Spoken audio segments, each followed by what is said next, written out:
Paper solve करने हैं। This call is now taking notes. This call is now being recorded. अभी आ रही है आवाज सभी को? ओके।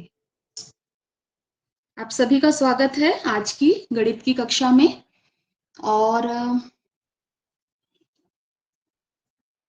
जैसा कि मैं बता रही थी कि मुझे लगा कि जरूरी है क्वेश्चन पेपर सॉल्व करना, और जितना हम क्वेश्चन पेपर को सॉल्व करेंगे मुझे लगता है कि जो एक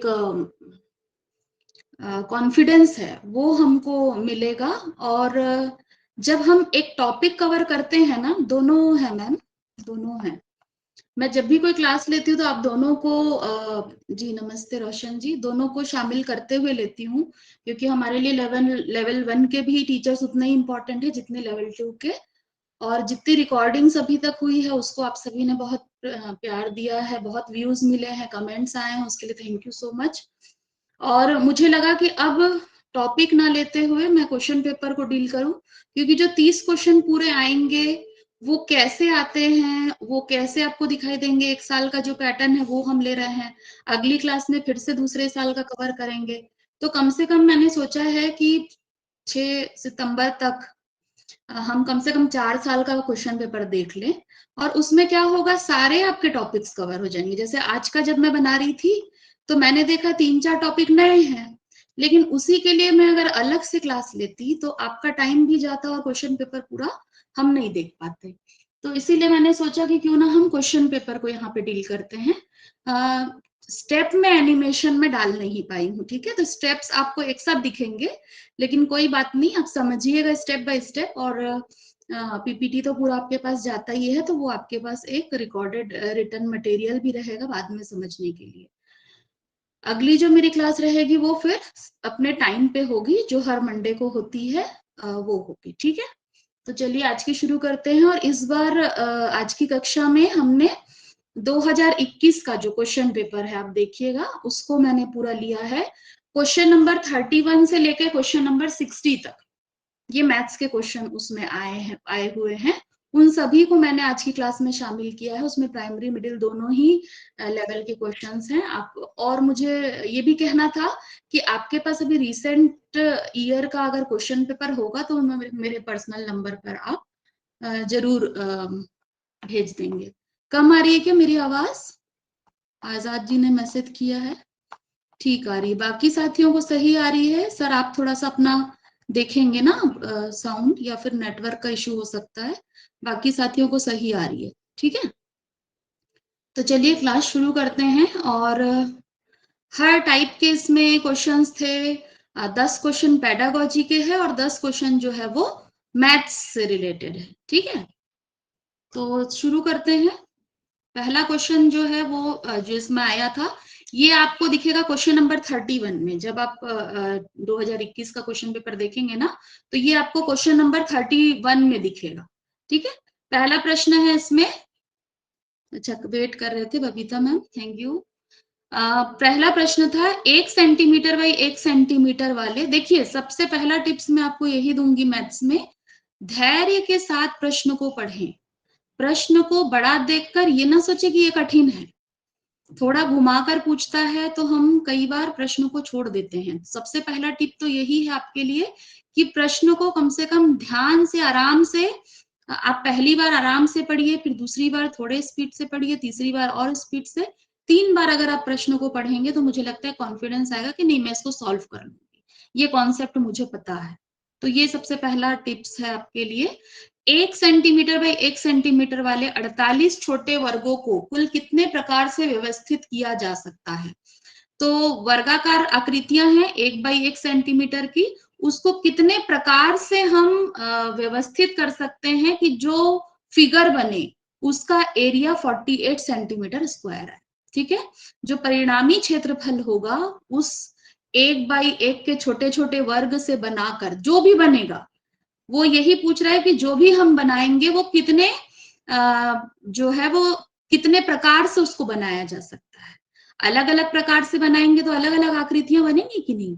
तो कितने प्रकार से उसको बनाया जा सकता है, और हर बार जितने बार भी आप उसको बनाएंगे 1x1 का 48 वर्ग का टुकड़ा लेकर, हर बार उसका जो क्षेत्रफल है वो 48 ही आएगा। ठीक है, ऐसा आपको बनाना है। तो कैसे कैसे कैसे हो सकता है, ये ऐसे प्रश्न जब हम आएंगे तो क्या करेंगे, किस तरह से हम इसकी रणनीति बनाएंगे, कैसे इसको सॉल्व करेंगे, है ना। कुछ साथी तो वो भी भेज रहे हैं आंसर भी, लेकिन हम यहाँ पर सारे आंसर्स डिस्कस करेंगे। ठीक है, तो पहले का उत्तर है 5 है इसका, है ना, 5 सेंटीमीटर। सी वाला जो है वो है। तो आइए यहाँ पर देखते हैं कैसे आएगा। जो क्षेत्रफल है वो 48 वर्ग सेंटीमीटर है। अगर उसको हमको 48 वर्ग सेंटीमीटर क्षेत्रफल प्राप्त करना है तो हमको इस तरह का लेंथ इनटू ब्रेथ का एक रेशियो खोजना पड़ेगा, एक अनुपात खोजना पड़ेगा, जहां पे गुणनफल हमेशा 48 हो, है ना। तो क्या क्या हो सकते हैं, क्या क्या पैटर्न बन सकते हैं, 1 गुणित 48, 2 गुणित 24, 3 गुणित 16, 4 गुणित 12, 6 गुणित 8। इस तरह से जब आप इन 1x1 वर्ग सेंटीमीटर की आकृतियों को जमाएंगे, वर्गाकार आकृतियों को जमाएंगे, तो हर बार इस तरह से जब आप जमाएंगे तो हर बार जो क्षेत्रफल है वो क्या आएगा, 48 आएगा। तो यहाँ पर कितने प्रकार से, कितने पैटर्न से उसको जमा पा रहे हैं हम, 5 तरह से जमा पा रहे हैं। इसको मैं फिगर के रूप में आपको यहाँ पर दिखाती हूँ। यहाँ पे देखिए, यहाँ पर, है ना, यहाँ पर आप देख पा रहे हैं, अगर 1x1 सेंटीमीटर के छोटे छोटे वर्गाकार टुकड़े हैं, उसको हमको पंक्तियों में जमाना है, तो इस तरह से हम पूरे 48 को हम एक साथ भी रख सकते हैं। अगर हम सेकंड वाला अगर आप फिगर देखेंगे, इससे दिखाती हूँ पेन से मैं, ये एक पैटर्न हो गया आपका। यहाँ पे लंबाई कितनी है, लंबाई या चौड़ाई, जो ये 1 इंटू 48 किया है वो कैसे कर रहा है, लंबाई इंटू चौड़ाई करके। तो चौड़ाई कितना हो गया, 1 हो गया, और लंबाई कितना हो गया, 48 हो गया। अब दूसरा फिगर आप देखिए, यहाँ पे चौड़ाई कितना हो गया, 2 हो गया, और यहाँ पे लंबाई जो है वो कितना हो गया, 24। हम 48 वर्गों को इस तरह से भी जमा सकते हैं। यहाँ पर भी हमारा क्षेत्रफल कितना आ रहा है, 48। तीसरा देखिए, इसमें चौड़ाई 3 है और जो लंबाई है वो कितनी है, 16। तो यहाँ पर भी क्या आ रहा है, 48। यहाँ पे देखिए, ये वाले फिगर में 4 और इधर है आपका 12, तो ये कितना हो गया, 12 4 48। इसी प्रकार आपके पास 1x1 का वर्गाकार टुकड़ा था, है ना, और आपसे प्रश्न में ये पूछा जा रहा था कि उसको कितने प्रकार से हम इस तरह से जमा सकते हैं कि जो परिणामी क्षेत्रफल हो वो अभी भी कितना हो, 48 वर्ग सेंटीमीटर हो। ठीक है, तो यहाँ पर आप देख पा रहे हैं, ये 5वां तरीका, 6 और इधर हो गया 8। इसके अलावा आपको कोई दूसरा तरीका नहीं दिखेगा जिसमें आप इन जो 1x1 के जो वर्ग सेंटीमीटर के जो टाइल्स हैं या जो टुकड़े हैं वर्गाकार, उसको आप इस तरह से जमा पाए कि हर बार उनका जो परिणामी क्षेत्रफल आएगा वो 48 आए। तो आपका इसका सही उत्तर क्या हो गया, ऑप्शन सी, जिसका वैल्यू था 5। ठीक है, तो ये 5 प्रकार से आपको समझ में आ गए कि 48 माप के, अगर आपके पास 1x1 सेंटीमीटर के छोटे छोटे टुकड़े हैं, तो आप उनका पहले फैक्टर्स का जोड़ी खोजेंगे कि 48 को हम किस तरह से किस तरह के पैटर्न में उसको डिवाइड कर सकते हैं, अलग अलग उसको डिस्ट्रीब्यूट कर सकते हैं। ठीक है, तो यहाँ पर आपके पैटर्न कितने सारे बन गए, यहाँ पर 5। यहाँ पर जो दूसरा प्रश्न है इसका, ये क्वेश्चन पेपर भी मैं आपको भेज दूंगी ग्रुप में अभी। विद्यालय की सभा में एक कक्षा के विद्यार्थी एक पंक्ति में खड़े हैं, दोनों सिरों से रूही का 19वां स्थान है। ठीक है, एक विद्यालय में एक सभा में एक कक्षा के विद्यार्थी खड़े हैं और दोनों सिरों से, लेफ्ट साइड से देखेंगे तो भी और राइट साइड से देखेंगे तो भी, ये अभी जैसे आपका 19 देके दिया है, जब आप नया प्रश्न पत्र देखेंगे तो ये जो स्थान है इसको बस बदल दिया जाता है। लेकिन जो इसका तरीका है, जो फॉर्मूला है इसका, ये बस आपको याद रखना है। बाकी आपको 19वां दे, चाहे 17वां दे, चाहे 16वां दे, आपको किसी में भी ये बन जाएगा। तो क्या करेंगे ऐसे प्रश्नों के लिए, जब दो तरफ से आपको उसका पोजीशन पता हो, है ना, किसी भी वस्तु का या किसी व्यक्ति का, जब दोनों तरफ से आपको उसका पोजीशन पता हो, तो आप total number of person, total number of article कैसे निकालेंगे, ये यहाँ पर इस प्रश्न में पूछा जा रहा है। तो क्या क्या करते हैं इसके लिए, इसका सही आंसर पहले तो मैं बता दूं 37 है, ऑप्शन बी। ये आता कैसे है, इसका तरीका क्या है कि हमेशा जो है हमको दोनों जो ओर से स्थान है उन दोनों को हमको ऐड करना पड़ता है। यानी बाएं से जो रूही का स्थान था वो कितना था, 19 था, और दाएं से जो रूही का स्थान था वो भी कितना था, 19 था। तो दोनों को हम हमेशा क्या कर देंगे, जोड़ देंगे। 19 और 19 कितना हो गया, 38, और दोनों में से जब एक हम घटाएंगे तो क्या आ जाएगा, 37। तो इसमें जो इस क्वेश्चन में आप देख पा रहे थे कि दोनों सिरे से रूही का जो स्थान है वो 19वां है। जब लेफ्ट से भी जा रहे थे तो भी 19वां है, राइट से भी जब गिनती कर रहे हैं बच्चों की तो भी उसका स्थान जो है वो 19वां है। और बच्चे कितने टोटल खड़े थे, ऐसे अगर लाइन से अपन देखें तो ये बच्चे कितने खड़े थे, टोटल 37 बच्चे खड़े थे, ठीक है। उस कक्षा में कुल 37 बच्चे थे, और 19वें नंबर पे कौन खड़ी थी, रूही। जब इधर से देखते थे तो भी वो 19वें नंबर पे थी, और जब इस तरफ से गिनते थे तो भी वो 19वें नंबर पे थी, ठीक है। ये आपका प्रश्न था, और पूछा ये गया था सवाल में कि टोटल कितने छात्र थे। तो कैसे निकालेंगे, एक साइड से, लेफ्ट साइड से आप उसका जो उसका स्थान है उसको लिखेंगे। ये देखिए यहाँ पर बाएं से जो उसका स्थान है वो लिखेंगे, प्लस दाएं से जो उसका स्थान है, दोनों तरफ से उसका स्थान 19 ही था। हो सकता है किसी क्वेश्चन में आपको ऐसा दे कि बाएं से उसका स्थान दूसरा है और दाएं से उसका स्थान दूसरा है, तो आप इस फॉर्मूले को नोट कर लीजिए। इस फॉर्मूले से आप किसी भी स्थान पर अगर कोई व्यक्ति या वस्तु रखा है तो आप कुल वस्तुओं की संख्या वहां पर आसानी से बता सकते हैं। तो इस तरह से यहाँ पर इसका सही ऑप्शन हो गया ऑप्शन बी 37, ठीक है। तो ये आपका दूसरा क्वेश्चन हो गया। क्लियर है सबको। कभी भी स्थान वाले प्रश्न आएंगे तो आप इस तरह से ही उसको सॉल्व करिएगा, ठीक है। चलिए थर्ड क्वेश्चन की ओर बढ़ते हैं। यहां पर दिया है आपका क्वेश्चन, अस्मिता विद्यालय की गोष्ठी में 8:30 बजे सुबह 8:30 AM से 15 मिनट पहले पहुंची। देखिए ये सभी टाइम वाला, टाइम रिलेटेड क्वेश्चंस हैं। हमको सब पता भी होता है कि 15 मिनट बाद, 45 मिनट पहले, क्या मतलब कैसे हम टाइम को प्लस कर सकते हैं, माइनस कर सकते हैं, आधे घंटे बाद कितना समय होगा, 40 मिनट पहले कितना समय, ये सब हमको आता है। लेकिन यहाँ पर जो है वो सीधे सीधे क्रिटिकल थिंकिंग को फोकस करते हुए आपको क्वेश्चन हैंड ओवर कर रहा है ना। समय सबको पता है, इतने देर पहले पहुंची, इतना जल्दी हो गया, इतने लेट से पहुंचे, उसी को आपको क्या करना है, सिर्फ आपकी क्रिटिकल थिंकिंग, आपका जो मैथमेटिकल फाइंडिंग है उसके अनुसार आपको इसको जमाना है और उसको हल करना, और कुछ भी नहीं है।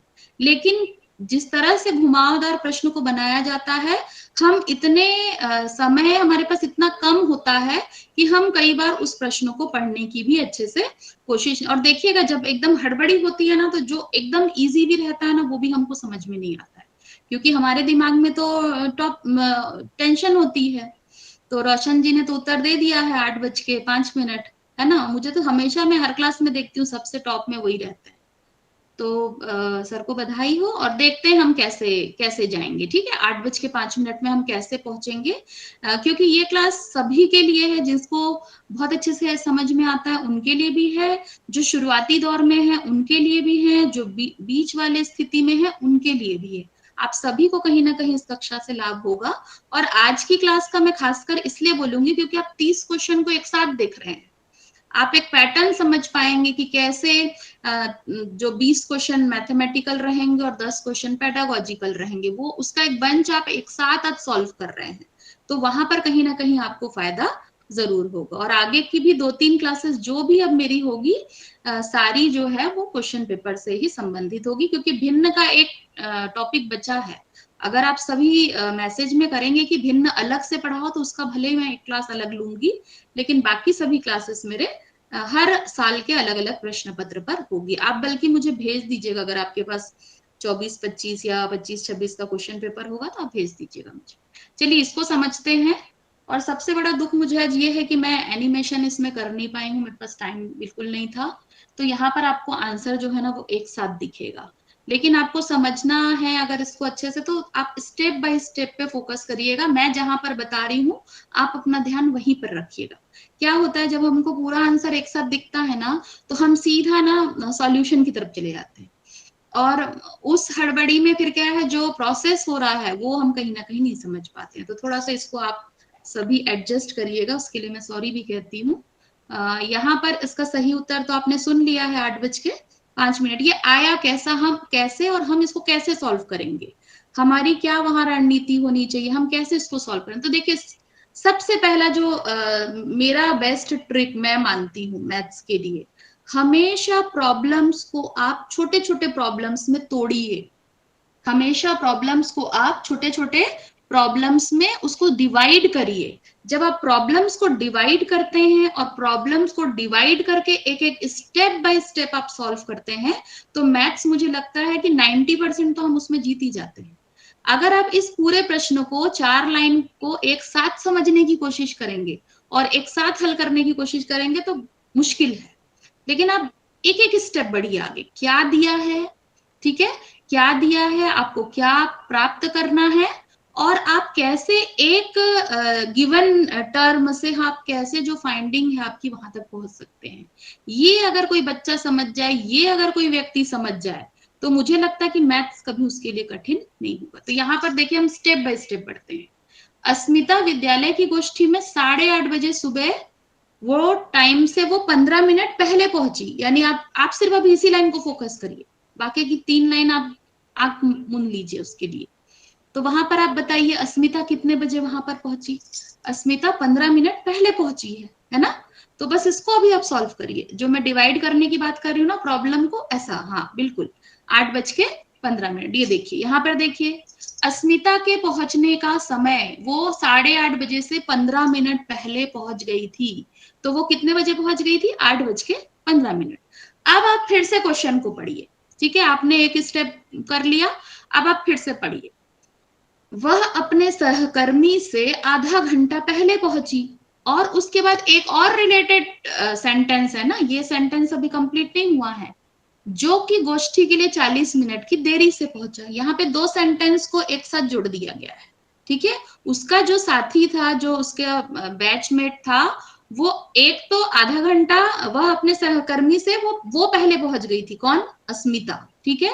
यानी अस्मिता से वो आधा घंटा बाद पहुंचा है उसका सहकर्मी, और आधा घंटा बाद पहुंचा है, और वो 40 मिनट देर से पहुंचा है गोष्ठी चालू होने के पहले। तो उसका स्टेप देखिए आप, कैसे हम आगे पढ़ेंगे। पहले तो हमने अस्मिता का समय निकाला कि वो पहुंच गई है 8:15 पे।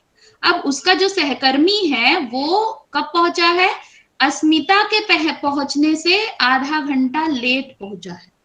अस्मिता के पहुंचने के आधा घंटा वो लेट पहुंचा है। तो अस्मिता कब पहुंची है, 8:15 को, और उससे वो आधा मिनट लेट हुआ है, यानी उसके बाद पहुंचा है वो।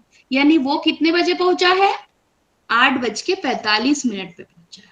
अब आप उसके दूसरे सेंटेंस को जोड़िए कि वो 40 मिनट देर से पहुंचा है, जो भी टाइमिंग थी उस गोष्ठी की, उससे वो 40 मिनट देरी से पहुंचा है, ठीक है ना। तो यहां पर देखिए 8:45 में वो पहुंचा है, और वो 40 मिनट्स लेट था, यानी उसको 40 मिनट पहले पहुंच जाना था। इसलिए आप क्या करेंगे, गोष्ठी का टाइम निकालने के लिए -40 मिनट करेंगे, ठीक है। पहले अस्मिता का आपने टाइम निकाला, उसके बाद सहकर्मी के पहुंचने का समय आप अस्मिता के टाइम से निकाल रहे हैं, क्योंकि वो अस्मिता से आधा घंटा बाद पहुंचा था। तो अस्मिता 8:15 में पहुंची थी, तो वो पहुंचा 8:45 में। अब चूंकि वो 40 मिनट देर से पहुंचा था, उसको 40 मिनट पहले पहुंच जाना था, तो वहां पर आप क्या करेंगे, माइनस करेंगे, और आपका एग्जैक्ट टाइम आ गया 8:05। तो कठिन कुछ नहीं होता साथियों, कठिन कुछ भी नहीं होता, केवल स्टेप बाय स्टेप आप एक एक सेंटेंस को पढ़िए, उसको समझिए, और स्टेप बाय स्टेप प्रोसेस। मुझे बहुत दुख है कि मैं आज एनिमेशन नहीं कर पाई, बहुत जरूरी था इसमें, लेकिन मतलब मैं सच बता रही, बहुत ज्यादा टाइम का शॉर्टेज था, हो नहीं पाया। चलिए कोई बात नहीं, लेकिन इससे समझ में आ रहा है ना आपको, एक साथ दिख रहा है तो कोई प्रॉब्लम तो नहीं हो रहा ना आंसर? चलिए ठीक है, तो अगले क्वेश्चन की ओर बढ़े। 30 क्वेश्चन करने हैं हमको 1.5 घंटे में, ठीक है। यहाँ पर देखिए मैं प्रॉब्लम सॉल्व नहीं करी, मैं आपको समझा रही हूँ, तो वो वैसा स्पीड नहीं आएगा ना, मैं धीरे धीरे समझा रही हूँ। लेकिन जो मैं बीच बीच में क्लास के टिप्स दूंगी आप उसको जरूर नोट डाउन करिएगा, है ना। तो वो उससे आपका क्या होगा, कहीं ना कहीं आपको पेपर के समय वो सभी बातें जब याद आएंगी तो फायदा मिलेगा। ये वाला क्वेश्चन क्लियर है ना? अभी तक के सारे क्वेश्चन क्लियर हैं आपके सभी सभी साथियों के? चलिए नेक्स्ट क्वेश्चन है। अब देखिए फिर से बहुत घुमा घुमा के पूछता है, सीजी टेट तो और ही बहुत मतलब बहुत इस बार बहुत लेंदी कर दिया था क्वेश्चन जो मैंने देखा है। तो यहाँ पे देखिए फिर मैं वही बोलूंगी, स्टेप बाय स्टेप आप आगे बढ़िए, प्रॉब्लम्स को आप डिवाइड करिए। जितना आपका सब डिविजन होगा प्रॉब्लम का, आप उतना आसानी से सही आंसर तक पहुंचेंगे। एक संख्या 100 के आधे से अधिक है। अब 100 का आधा क्या है? 100 का आधा क्या है? 50। ये रोशन जी को ना अभी मैं क्लास से वो करूंगी सारे आंसर पहले लिखते हैं ये। तो यहाँ पर देखिए एक संख्या 100 के आधे से अधिक है ना। तो 100 का आधा क्या होता है? 50। यानी ये जो संख्या है वो 50 से अधिक होगी, ये आपको पता चल गया। एक हिंट मिला ना, एक स्टेप से आपको एक हिंट मिला। अब आप ये ऑप्शंस को भी देखते रहिएगा, आपका जो हिंट है वो कौन से ऑप्शन पर सही बैठ रहा है ये भी आपको चेक करना है। कई बार दो ही सेंटेंस में आपको आंसर मिल जाता है, लेकिन हम ध्यान ही नहीं देते ऑप्शन पे, और हम क्या करते हैं पूरा 5 सेंटेंस पढ़ने लगते हैं, तो टाइम वेस्ट है कि नहीं। तो ये भी एक टिप है, हर बार हर सेंटेंस को पढ़ के आप एक बार ऑप्शन को जरूर देखिए कि अब इसमें से क्या क्या कट गया। तो क्या बोल रहा है? एक संख्या 100 के आधे से अधिक है, तो 100 का आधा क्या होता है? 50, यानी 50 से ज्यादा है, तो ये चारों ही ऑप्शन 50 से ज्यादा है। तो ये चारों ऑप्शन अभी है ना एप्लीकेबल, कोई हटे नहीं है, ठीक है। अब है यह 6 दहाई से अधिक और 8 दहाई से कम है। 6 दहाई यानी 60, 6 दहाई यानी 60 और 8 दहाई यानी 80। यानी ये जो संख्या है वो 60 से ज्यादा है और 80 से कम है। अब देखिए अब इस ऑप्शन में से आप क्या क्या हटा सकते हैं बताइए? 60 से ज्यादा है और 80 से कम है, कौन सा हटा दूं? 54 वाला हटा दूं ना? 54 कट गया ना हमारा, है ना। तो वो बोलते हैं ना कि वो एक एक हमारा जो वो है वो कटते जाएगा, तो हम और कॉन्फिडेंट होते जाएंगे कि हाँ हमारा आंसर सही है ना। तो 60 और 80 के बीच है। तो ये बाकी जो तीनों ऑप्शन है 63, 72 और 81, 81 भी मुझे लगता है काटना है, क्योंकि क्या है ये 8 दहाई से कम है, तो हमारा चौथा ऑप्शन भी कट गया, ठीक है। बचे क्या क्या? 72 और 63। इसका दहाई का अंक इकाई के अंक का दुगना है, तो दहाई का अंक देखिए 7 है, ये 7 है। अब देखिए इकाई के अंक का डबल है क्या ये? 7 तो 3.5 का डबल होता है, ये तो 2 है। और ये वाला जो ऑप्शन है 6 जो है, इसमें जो दहाई है वो इस इकाई का डबल है, 3 का डबल 6। तो यहाँ पर आ गया हमारा राइट ऑप्शन 63, ठीक है। तो क्वेश्चन बड़ा लग रहा था, क्वेश्चन बड़ा लग रहा था और ऐसा लग रहा था कि ये कैसे सॉल्व होगा, लेकिन देखिए एक एक स्टेप हम करके आगे बढ़ते गए तो वो सारे क्वेश्चन भी हमको इजी लगे, ठीक है। इसमें किसी को कुछ डाउट है ये वाले क्वेश्चन में? सबको क्लियर है? ओके। तो एक एक स्टेप आप आगे बढ़िएगा, एक एक स्टेप करिए, बार बार ऑप्शंस को देखिए। ये भी मेरा एक वो है, ट्रिक है जो मैं बता रही हूँ। ये सारी चीजें भले छोटी चीजें, आप सोचेंगे मैडम तो छोटी छोटी चीजें बता रही है, सब हमको पता है, लेकिन यही सब चीजें मिस होती है और हमारा आंसर गलत होता है हड़बड़ी में, ठीक है। ओके रिपीट करूं? अच्छा, एक संख्या 100 के आधे से अधिक है, 100 का आधा यानी 50, 50 से अधिक है। 6 दहाई और 8 दहाई से कम है ये संख्या। 6 दहाई मतलब 6 दहाई मतलब 6 इंटू 10, 6 इंटू 10 ये हो गया आपका 6 दहाई। और 8 दहाई यानी 8 इंटू 10 यानी कि 80। तो ये जो संख्या है वो 6 दहाई से अधिक है, 60 से ज्यादा है और 80 से कम है। तो हमने 54 और 81 को हटा दिया, क्योंकि 6 60 से ज्यादा है क्या? 54 नहीं है, 60 से छोटा है ना। और जो है 8 दहाई से कम है, ठीक है। हाँ पुराना क्वेश्चन पेपर भेज दीजिएगा रोशन जी, अच्छी बात है ना। तो यहाँ पर फिर क्या बोल रहा है, अब हमारे पास दो ऑप्शन बचे 72 और 63। अब इसमें बोल रहा है इसमें जो दहाई का अंक है वो इकाई के अंक से दुगना है, तो दोनों ऑप्शन का आप चेक करिए। इकाई किसको बोलते हैं, ये जो राइट हैंड साइड में है ये क्या है, 72 में इकाई कौन सा है, 72 में इकाई कौन सा है, 2। ये इकाई होता है और ये होता है दहाई। उसके बाद सैकड़ा, फिर हजार, फिर 10,000, है ना। तो हमने देखा कि जो ऑप्शन बी है 63, उसमें जो इकाई है 3, उसका जो दहाई है वो उस इकाई का डबल है, इसलिए हमारा राइट आंसर क्या हो गया, सही उत्तर हो गया ऑप्शन 2 यानी कि 63। ठीक है, क्लियर है सबको।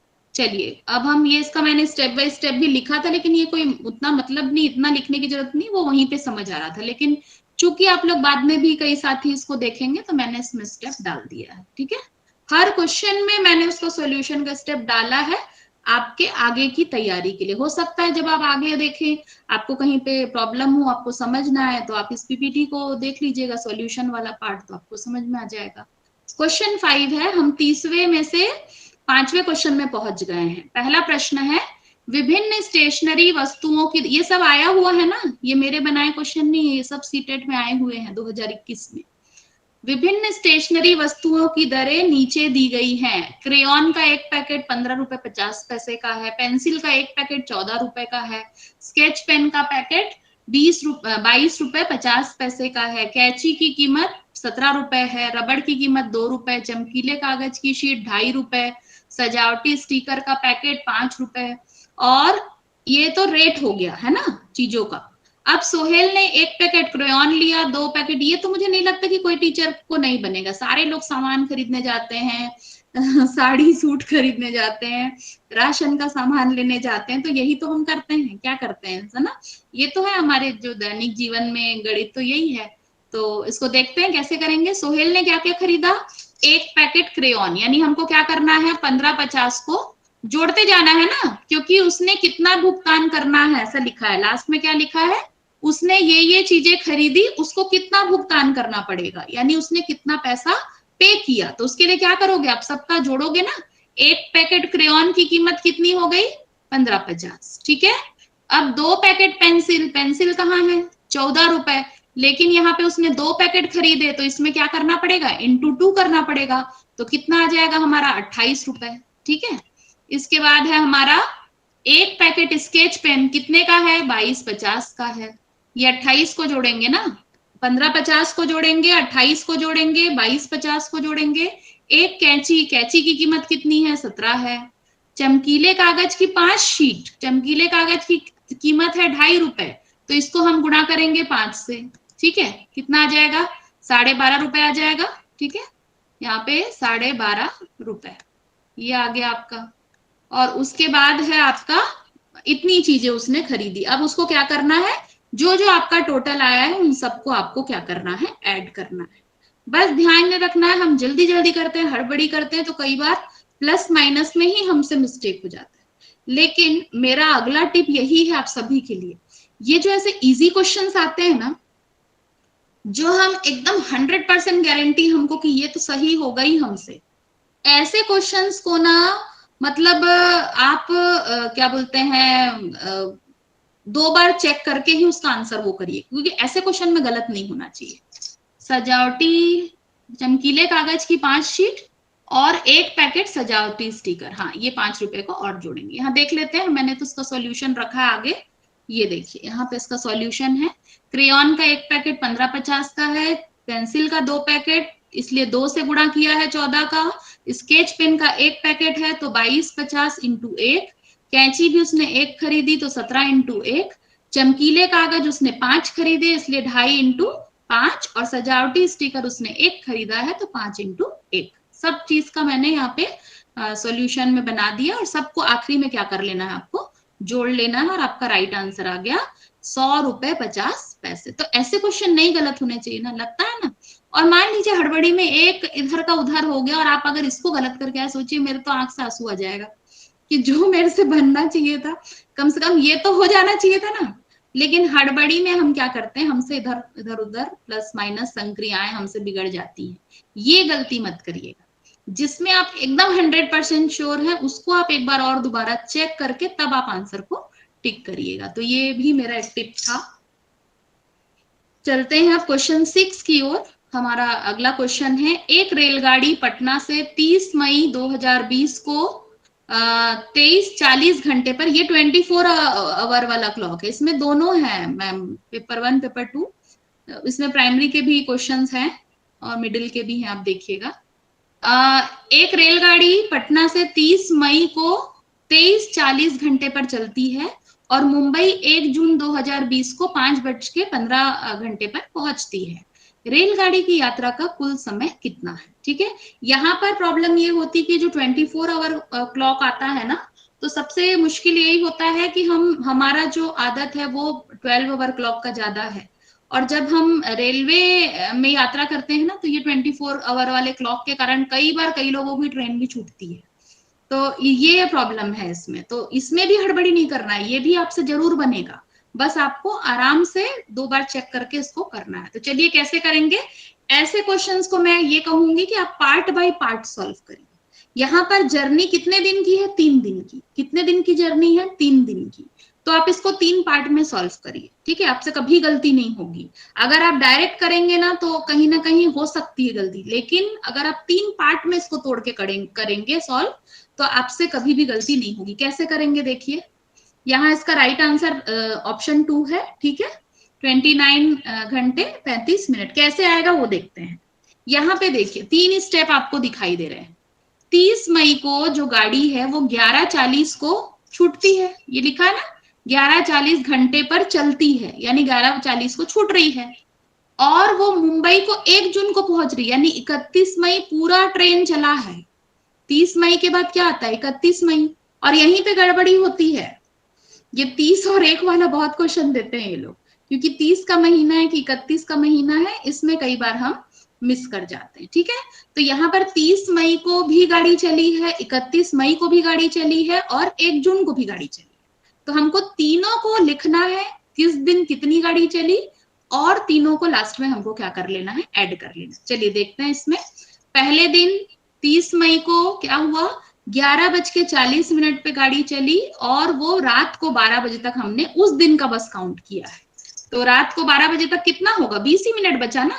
11:40 से रात 12 तक कितना होता है? 20 मिनट। अब 31 मई को पूरे दिन भर गाड़ी चली, क्योंकि गाड़ी कब पहुंची? 1 जून को पहुंची। तो 31 मई को गाड़ी पूरे 24 घंटे चली, तो यहाँ पे आप लिख दीजिए 24 घंटे। उसके बाद 1 जून को गाड़ी जो है वो शाम को 5:15 पे पहुंची। तो कितने बजे, सुबह 5:15 पे पहुंची। तो रात को 12 से सुबह 5:15 तक कितना टाइम हो गया? 5 घंटा 15 मिनट। तो ये मैंने क्या किया, डिवाइड कर दिया तीनों, 3 डेज का जो ड्यूरेशन है मैंने उसको डिवाइड कर दिया, और अब मैं लास्ट में जब उसको जोड़ूंगी तो मेरे से कभी भी गलती नहीं होगी। लेकिन जब हम उसको ऐसा करते हैं, मौखिक करते हैं या दिमाग में इस तरह से रख के करते हैं, तो कई बार कुछ चीजें स्किप होती है। तो मैं आपको ये भी एडवाइस दूंगी, आप इसको हमेशा रिटन फॉर्म में करें। रिटन फॉर्म में करने से कुछ मिस होने की गलती संभावना नहीं होती है, ठीक है। तो लिख लीजिए आप, वहां पे रफ प्लेस होता है, रफ जगह होती है, वहां पर आप जरूर लिखें और फिर उसको करें, इसमें आपकी गलती नहीं होगी। जब हम ऐसे करते हैं ना, हाँ इतने में इतना, 1 घंटा 11:20 ये वो, तो कहीं ना कहीं चांसेस होते हैं, क्योंकि उस समय हमारा स्टेट ऑफ माइंड स्थिर नहीं होता है, अस्थिर होते हैं हम उस समय। हमको ऐसा लगता है टाइम इज रनिंग, हमको इतने सारे और करने हैं, हमसे तो पेडागोजी नहीं बन रहा, हमसे तो हिंदी नहीं बन रहा, ये बहुत सारी बातें दिमाग में चलती रहती। तो लिख के हमेशा करें, ये भी मेरा एक टिप है आप सभी को। तो ये 29 घंटे 35 मिनट कैसे आए, आपको क्लियर है ना? किसी को कुछ डाउट है क्या इसमें? अगले क्वेश्चन की ओर बढ़े। ठीक है, तो अब हम क्वेश्चन 7 की ओर बढ़ते हैं। ये आपका क्वेश्चन 7 है। एक 5 अंकों वाली संख्या में 100वें स्थान का अंक 10,000वें स्थान के अंक का 3/4 है। फिर देखिए, मैं फिर से वही बोलूंगी, डरिएगा मत इतना बड़ा क्वेश्चन देख के। ये सब प्लेस वैल्यू के क्वेश्चन है। सोचिए, प्लेस वैल्यू तो दूसरी तीसरी के बच्चे को भी बनता है। इकाई, दहाई, सैकड़ा, हजार, 10,000, यहीं तक दिया इस क्वेश्चन में, 10,000वें स्थान तक। तो क्या नहीं बनता है? हमसे बनता है। लेकिन ये जो बनावट ऐसी ना प्रश्न की, तो वो पहले ही देख के अरे 100वां स्थान, 1000वां स्थान, बाप रे, छोड़ो अगले क्वेश्चन में बढ़ते हैं। ये होता है कई बार, लेकिन नहीं छोड़ना है। ऐसे अगर आप देख देख के छोड़ते गए ना तो सारे ही क्वेश्चन कठिन लगेंगे, क्योंकि मैंने तो क्वेश्चन पेपर में कठिन ही देखा है। भले ही जब हम कॉन्सेप्ट पढ़ाते हैं तो बहुत से इजी क्वेश्चंस भी लेते हैं, तो कई लोग सोचते हैं इजी आएगा, ऐसा नहीं है इजी, लेकिन घुमा के दिया है, थोड़ा सा एक्सटेंड करके दिया है। तो काम माइंड से आप आराम से स्टेप बाय स्टेप उसको करिएगा, ठीक है। अब पढ़ती हूं मैं इसको। एक 5 अंकों वाली संख्या में 100वें स्थान का अंक 10,000वें स्थान के अंक का 3/4 है, और 10वें स्थान का अंक 100वें स्थान के अंक का 2/3 है। 10वें स्थान का अंक सबसे छोटी अभाज्य संख्या का वर्ग है, और 1000वें स्थान का अंक 1 अंक वाली सबसे बड़ी अभाज्य संख्या है। यदि इकाई स्थान का अंक सबसे बड़ी 1 अंक वाली विषम संख्या है तो वो संख्या क्या होगी? बाप रे, किसने बनाया भगवान जाने क्वेश्चन। डरना नहीं है अमरदीप मैम। मैं बता रही हूँ इसको कैसे करना है, ठीक है। चलिए, अरे हम सब मैथमेटिशियंस है, सब कर लेंगे, देखिएगा आप। अभी मैं इसको आपको बताती हूँ इसका ट्रिक क्या है, ठीक है। ऐसे वाले क्वेश्चन का ट्रिक देखिए, हमेशा स्थानीय मान के स्थान को आप लिख लीजिए ऐसे क्वेश्चन में। सबसे पहला मेरा टिप, आप ये लिख लीजिए, वो जो होता है ना इकाई, यूनिट, है ना, इकाई, फिर वंस, टेंस जो नहीं होता ये वो है, वंस, टेंस, 100, 1000, और ये हो गया आपका 10,000। ये जो इससे करेगा ना उसको कभी ये क्वेश्चन कठिन नहीं लगेगा। मैंने हमेशा बोला है आप क्वेश्चन को लिख के करिए, ठीक है। ए आंसर भी आ गया है, देखते हैं क्या आंसर। ए ही है आंसर। अब आया कैसे आंसर, ठीक है। तो टिप जान गए ना, ये जरूर लिख लीजिए आप, स्थानीय मान के अलग अलग स्थान, ठीक है। अब स्थानीय मान के स्थान लिख लिए हैं, अब देखते हैं, मैंने इसका सॉल्यूशन तो करके रखा है। अब देखिए दूसरा मेरा टिप ये है कि इसमें देखिए सब स्थान के लिए कोई ना कोई क्लू दिया है ना। 100वें स्थान का अंक, एक क्लू हो गया, 100वें स्थान का क्लू दिया है। और क्या दिया है? अंक 10,000वें, और 10वें स्थान का भी क्लू दिया है। 10वें स्थान का अंक 100वें स्थान के अंक का 2/3, और 10वें स्थान का अंक सबसे छोटी अभाज्य संख्या का वर्ग है, और 1000वें स्थान का अंक 1 अंक वाली सबसे बड़ी अभाज्य संख्या है। ये 4 क्लू आपके पास है, ठीक है। आपके पास 4 क्लू है। इस 4 क्लू से आपको क्या लगता है कौन सा सबसे इजी है? आप बताइए। सबसे चारों में से जो इजी लगता है उसी को पहले करिए। देखिए एक भी प्लेस का हमको मिल गया ना, 2 प्लेस का भी, तो हमको आंसर मिल जाएगा। पूरा आपको सॉल्व भी नहीं करना पड़ेगा। कई बार 2 ही स्टेप में आ जाता है, ये सिर्फ डराने के लिए दे देता है इतना बड़ा क्वेश्चन। तो चलिए, मेरे को तो सबसे सरल इसमें लगता है 10वें स्थान का। मेरे को सबसे सरल लगा। 10वें स्थान का अंक सबसे छोटी अभाज्य संख्या का वर्ग है। तो सबसे छोटी अभाज्य संख्या क्या है? 2। 2 का वर्ग क्या होता है? 4 होता है कि नहीं? ये तो कठिन नहीं है। तो आप लिख दीजिए 10वें के स्थान पे क्या लिख दीजिए? 4, ठीक है। क्या लिख दीजिए आप? 4। और देखिए आप, इसी से ही आपका आंसर आ गया। कौन सा है? कौन सा आंसर है आपका? ए। करना पड़ा इतना सारा? अभी सब रोने का भेज रहे थे, हंसने का भेज रहे थे, है ना। अब भेजिए ना अंगूठा।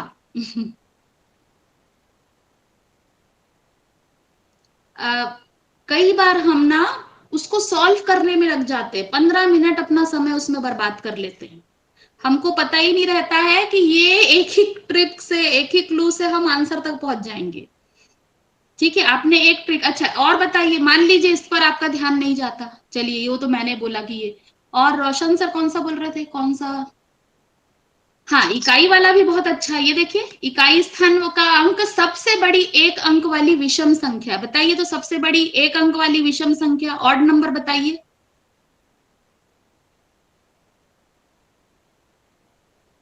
क्या है? 9, है ना। अब यहाँ पर अगर आप ये वाले क्लू को लेते हैं तो हमारे पास 2 ऑप्शन हो रहे हैं। हमारे पास ऑप्शन नंबर 2 पूरा कटमट हो गया, और ऑप्शन नंबर 4 भी कटमट हो गया। 2 ऑप्शन चले गए। अब हमारे पास 2 ऑप्शन बचे। अब आप मान लीजिए, अब आपका ध्यान अगर ये वाले में गया, 10वें वाले में, तो आप फिर से पकड़ लेंगे।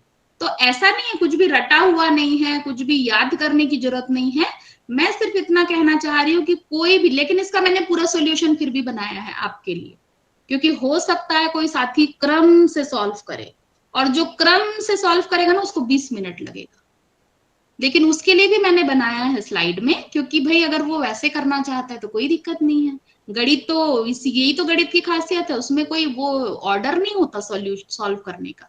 हम कैसे भी 1000 तरीके से उसका आंसर निकाल सकते हैं, लेकिन यहाँ बात कॉम्पिटिटिव एग्जाम की आ रही है, इसलिए मैं इसको प्रीफर करने बोल रही हूँ। नहीं तो मैं क्लासरूम में तो हर बच्चे को मैं बोलती हूँ आप अपने तरीके से बनाओ, ठीक है। तो यहाँ पर आपको ये क्लियर हो गया ना कैसे सॉल्व करना है। अब नेक्स्ट स्लाइड में ये देख लेते हैं कि इसको कैसे अगर आप स्टेप बाय स्टेप करेंगे तो कैसे करेंगे। ये मैं बोल रही थी कि इकाई, दहाई, हजार, 10,000, हजार, इकाई, दहाई, सैकड़ा, हजार, 10,000, ये आप लिख लीजिए। तो क्या हो गया, क्या होगा आपको, ये जो इस तरह से आप जब सॉल्व करेंगे ना तो आपको स्टेप बाय स्टेप वहां पर आप फिट करते जाएंगे, ठीक है। और जैसे जैसे आप फिट करते जाएंगे आप अपने सही आंसर तक पहुंचते जाएंगे। यहाँ इसको मैं एक्सप्लेन करूं क्या, कि ये आप समझ जाएंगे देख के, ये एक्सप्लेन करूं मैं इसको, समझ जाएंगे ना। ये मैंने लिख दिया है पूरा, ठीक है। तो इस पे हम नहीं टाइम देते, 6:45 हो गया है क्योंकि, ठीक है। अच्छा क्लियर करूं। यहाँ पे देखिए सबसे पहला जो मैंने इकाई वाला बोला था ये तो वही है, 9 सबसे बड़ी विषम संख्या, ये क्लियर है। 10वें में मैंने क्या बोला था कि 2 का वर्ग होगा, है ना, सबसे छोटी अभाज्य संख्या का वर्ग होगा। 1000वें स्थान में क्या बोला है, क्वेश्चन में देख लीजिए, पीछे फिर चले जाइए, क्वेश्चन में क्या बोल रहा है 1000वें में, कहाँ है 1000वां, 1000वें स्थान का अंक एक अंक वाली सबसे बड़ी अभाज्य संख्या है। तो 1000वें स्थान का देखिए, एक अंक वाली सबसे बड़ी अभाज्य संख्या कौन सी है, 7। अगर हम एक अंक की देखें, 9 तक देखें, तो सबसे बड़ी अभाज्य संख्या कौन सी है, 7। ये जो तीनों जो ट्रिक है ना, ये जो तीनों हिंट दिए हैं ना, सबसे इजी हिंट है, आप इसी को पकड़िए। और बाकी वो जो 2/3 है सैकड़े का, यहाँ पे क्या बोल रहा है 1000 वाला, सैकड़े का 2/3 है। 10,000 वाला क्या बोल रहा है, 10,000 वाला कि वो जो है क्वेश्चन, एक मिनट, क्या बोल रहा है 10,000वां वाला, एक अंक वाली 10वें स्थान का,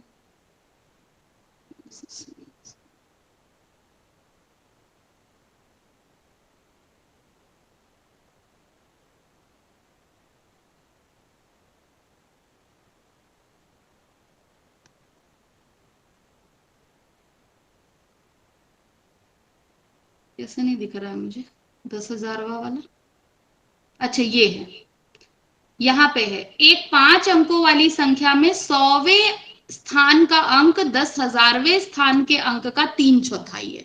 तो यहाँ पे देखिए मैंने क्या लिखा है, 100वें स्थान का अंक यानी 100 वाला जो नंबर होगा वो 10,000वें स्थान का 3/4 है। तो ये वाला देखिए, ये इक्वेशन बन रहा है, ये जो है ना, ये 100 equal to 3/4 of 10,000, 100 equal to 3/4 of 10,000, 10,000वें का 3/4 है, 100वां जो हिस्सा है वो 10,000वें का 3/4 है। तो हमारा 100 आ गया है 6, तो हमने 100 की जगह क्या रख दिया, 6 रख दिया। और 10,000वां तो हमको पता नहीं है, और इसको हम ट्रांसफर करेंगे, जो 4 है वो 6 से गुणा हो जाएगा, 6 चौक 24, और ये जो 3 है वो 24 से भाग हो जाएगा, 24 में 3 का भाग होता है तो क्या आ जाएगा, 8 आ जाएगा। पर यही मैं बोल रही हूँ, ये इतना कॉम्प्लिकेटेड करने की जरूरत नहीं है।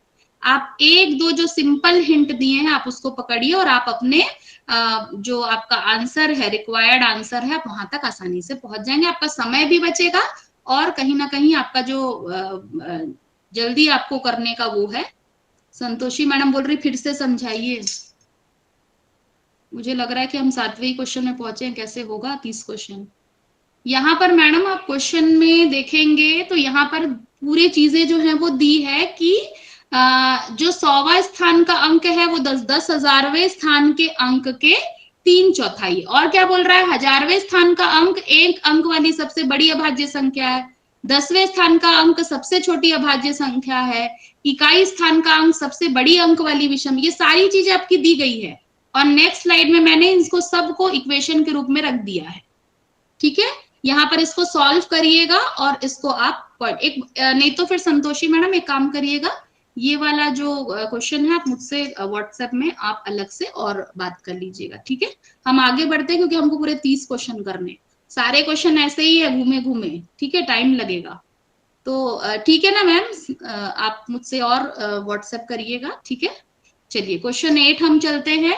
17,863 पाने के लिए 8,088 और 8,808 के योग में से क्या घटाना होगा। ये इजी है, ये इजी है ना, ये इजी है,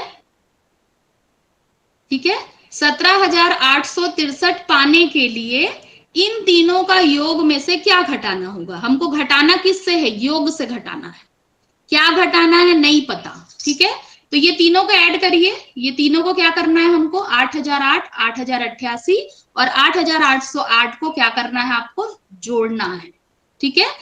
और फिर क्या करना है, इसके योग, जो भी इसका योग आएगा उसमें से क्या घटाएं। हमको नहीं पता कि क्या घटाएं, हमको नहीं पता कि क्या घटाएं, लेकिन हमको मिलेगा क्या, वो हमको पता है। क्या मिलेगा, 17,883 मिलेगा। क्या मिलेगा मुझे, 17,883। अब इसका योगफल कितना आया, किए क्या आप लोग, जोड़ेंगे। यहाँ पे जो भी इसका योगफल आएगा आप इसको यहाँ पे लिखिएगा और माइनस करिएगा किससे, ये हमारा x है मान लीजिए, क्या है ये हमारा, हमको पता नहीं है ये कि क्या घटाना है, तो ये क्या है हमारा, जो हमको वांछित संख्या चाहिए वो है। तो क्या करना पड़ेगा हमको, ये फाइंड आउट करने के लिए इसको हम उस तरफ ले जाएंगे बराबर के, तो ये क्या हो जाएगा, प्लस क्वेश्चन मार्क बन जाएगा, और यहाँ पे ये क्या हो जाएगा, ये नंबर तो यहीं पे रहेगा, ये जो योगफल आएगा वो यहीं पे रहेगा, और ये 17,000 क्या हो जाएगा यहाँ पर माइनस में आ जाएगा। आप समझ पा रहे हैं ना। यहाँ पर मैं इसका सॉल्यूशन, पहले तो आंसर बताती हूँ, 7,041 है। यहाँ पर आप देखिए, इसमें यहाँ पर आपको समझ में आ रहा होगा, जब हमने तीनों संख्या को जोड़ा तो क्या आया, 24,904 आया, ठीक है। हमने जोड़ा तो क्या आया, 24,904। अब हमको क्या चाहिए, 17,883 चाहिए। हम कैसे निकालेंगे, ये जो योगफल है इसमें से हम ये जो वांछित संख्या मतलब x से समझ लीजिए, यही क्वेश्चन मार्क जो मैंने बनाया था यही है कि इस योगफल से मैं क्या घटाऊं कि मुझे क्या मिल जाए, क्या मिल जाए मुझे, क्या मिल जाए, 7,041 मिल जाए, ठीक है। तो 24,904 जो है वो क्या आया, हमारा योगफल आया है। इसमें से हम 17,863 को घटाएंगे तो हमारा क्या आ जाएगा उत्तर, 7,041। एक बार और क्वेश्चन को देख लीजिए। 17,863 पाने के लिए हमको उत्तर में क्या लाना है, 17,863, और योगफल हमारा जो भी आएगा अगर उसमें से भी आप 17,863 को घटाएंगे तो आप जो भी यहां घटाएंगे वही चीज यहां पर भी।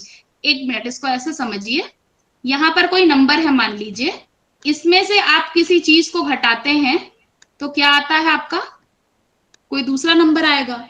अब इसी नंबर से अगर आप इसको घटाएंगे, ये वाले नंबर को घटाएंगे और इसको उधर भेजेंगे तो भी तो हमारा इक्वेशन वही बनेगा ना। समझ पा रहे हैं ना, जो हमको चाहिए, समझ पा रहे हैं आप। इसमें आप छोटे नंबर बैठा के देखिएगा, छोटे नंबर, अगर मैं 10 में से 4 घटाऊंगी तो 6 आएगा, 10 में से 6 घटाऊंगी तो भी तो 4 आएगा। समझ पा रहे हैं आप। तो ऐसे समझिए आप इस क्वेश्चन को। और जब हम इस तरह से छोटे क्वेश्चंस, छोटे नंबर डाल के किसी क्वेश्चन में फिट करते हैं ना, तो वो एक कॉन्सेप्ट है ना, वो एकदम से स्ट्राइक करता है, क्योंकि हम ओरली उसको सॉल्व कर पाते हैं, ओरली सॉल्व कर पाते। जैसे अभी मैंने बोला 10 में से 4 घटाएंगे तो भी 6 आएगा, और 10 में से 6 घटाएंगे तो भी 4 आएगा। तो यहाँ पर ये जो योगफल है ये कॉमन रहेगा, योगफल से ही घटाना है हमको।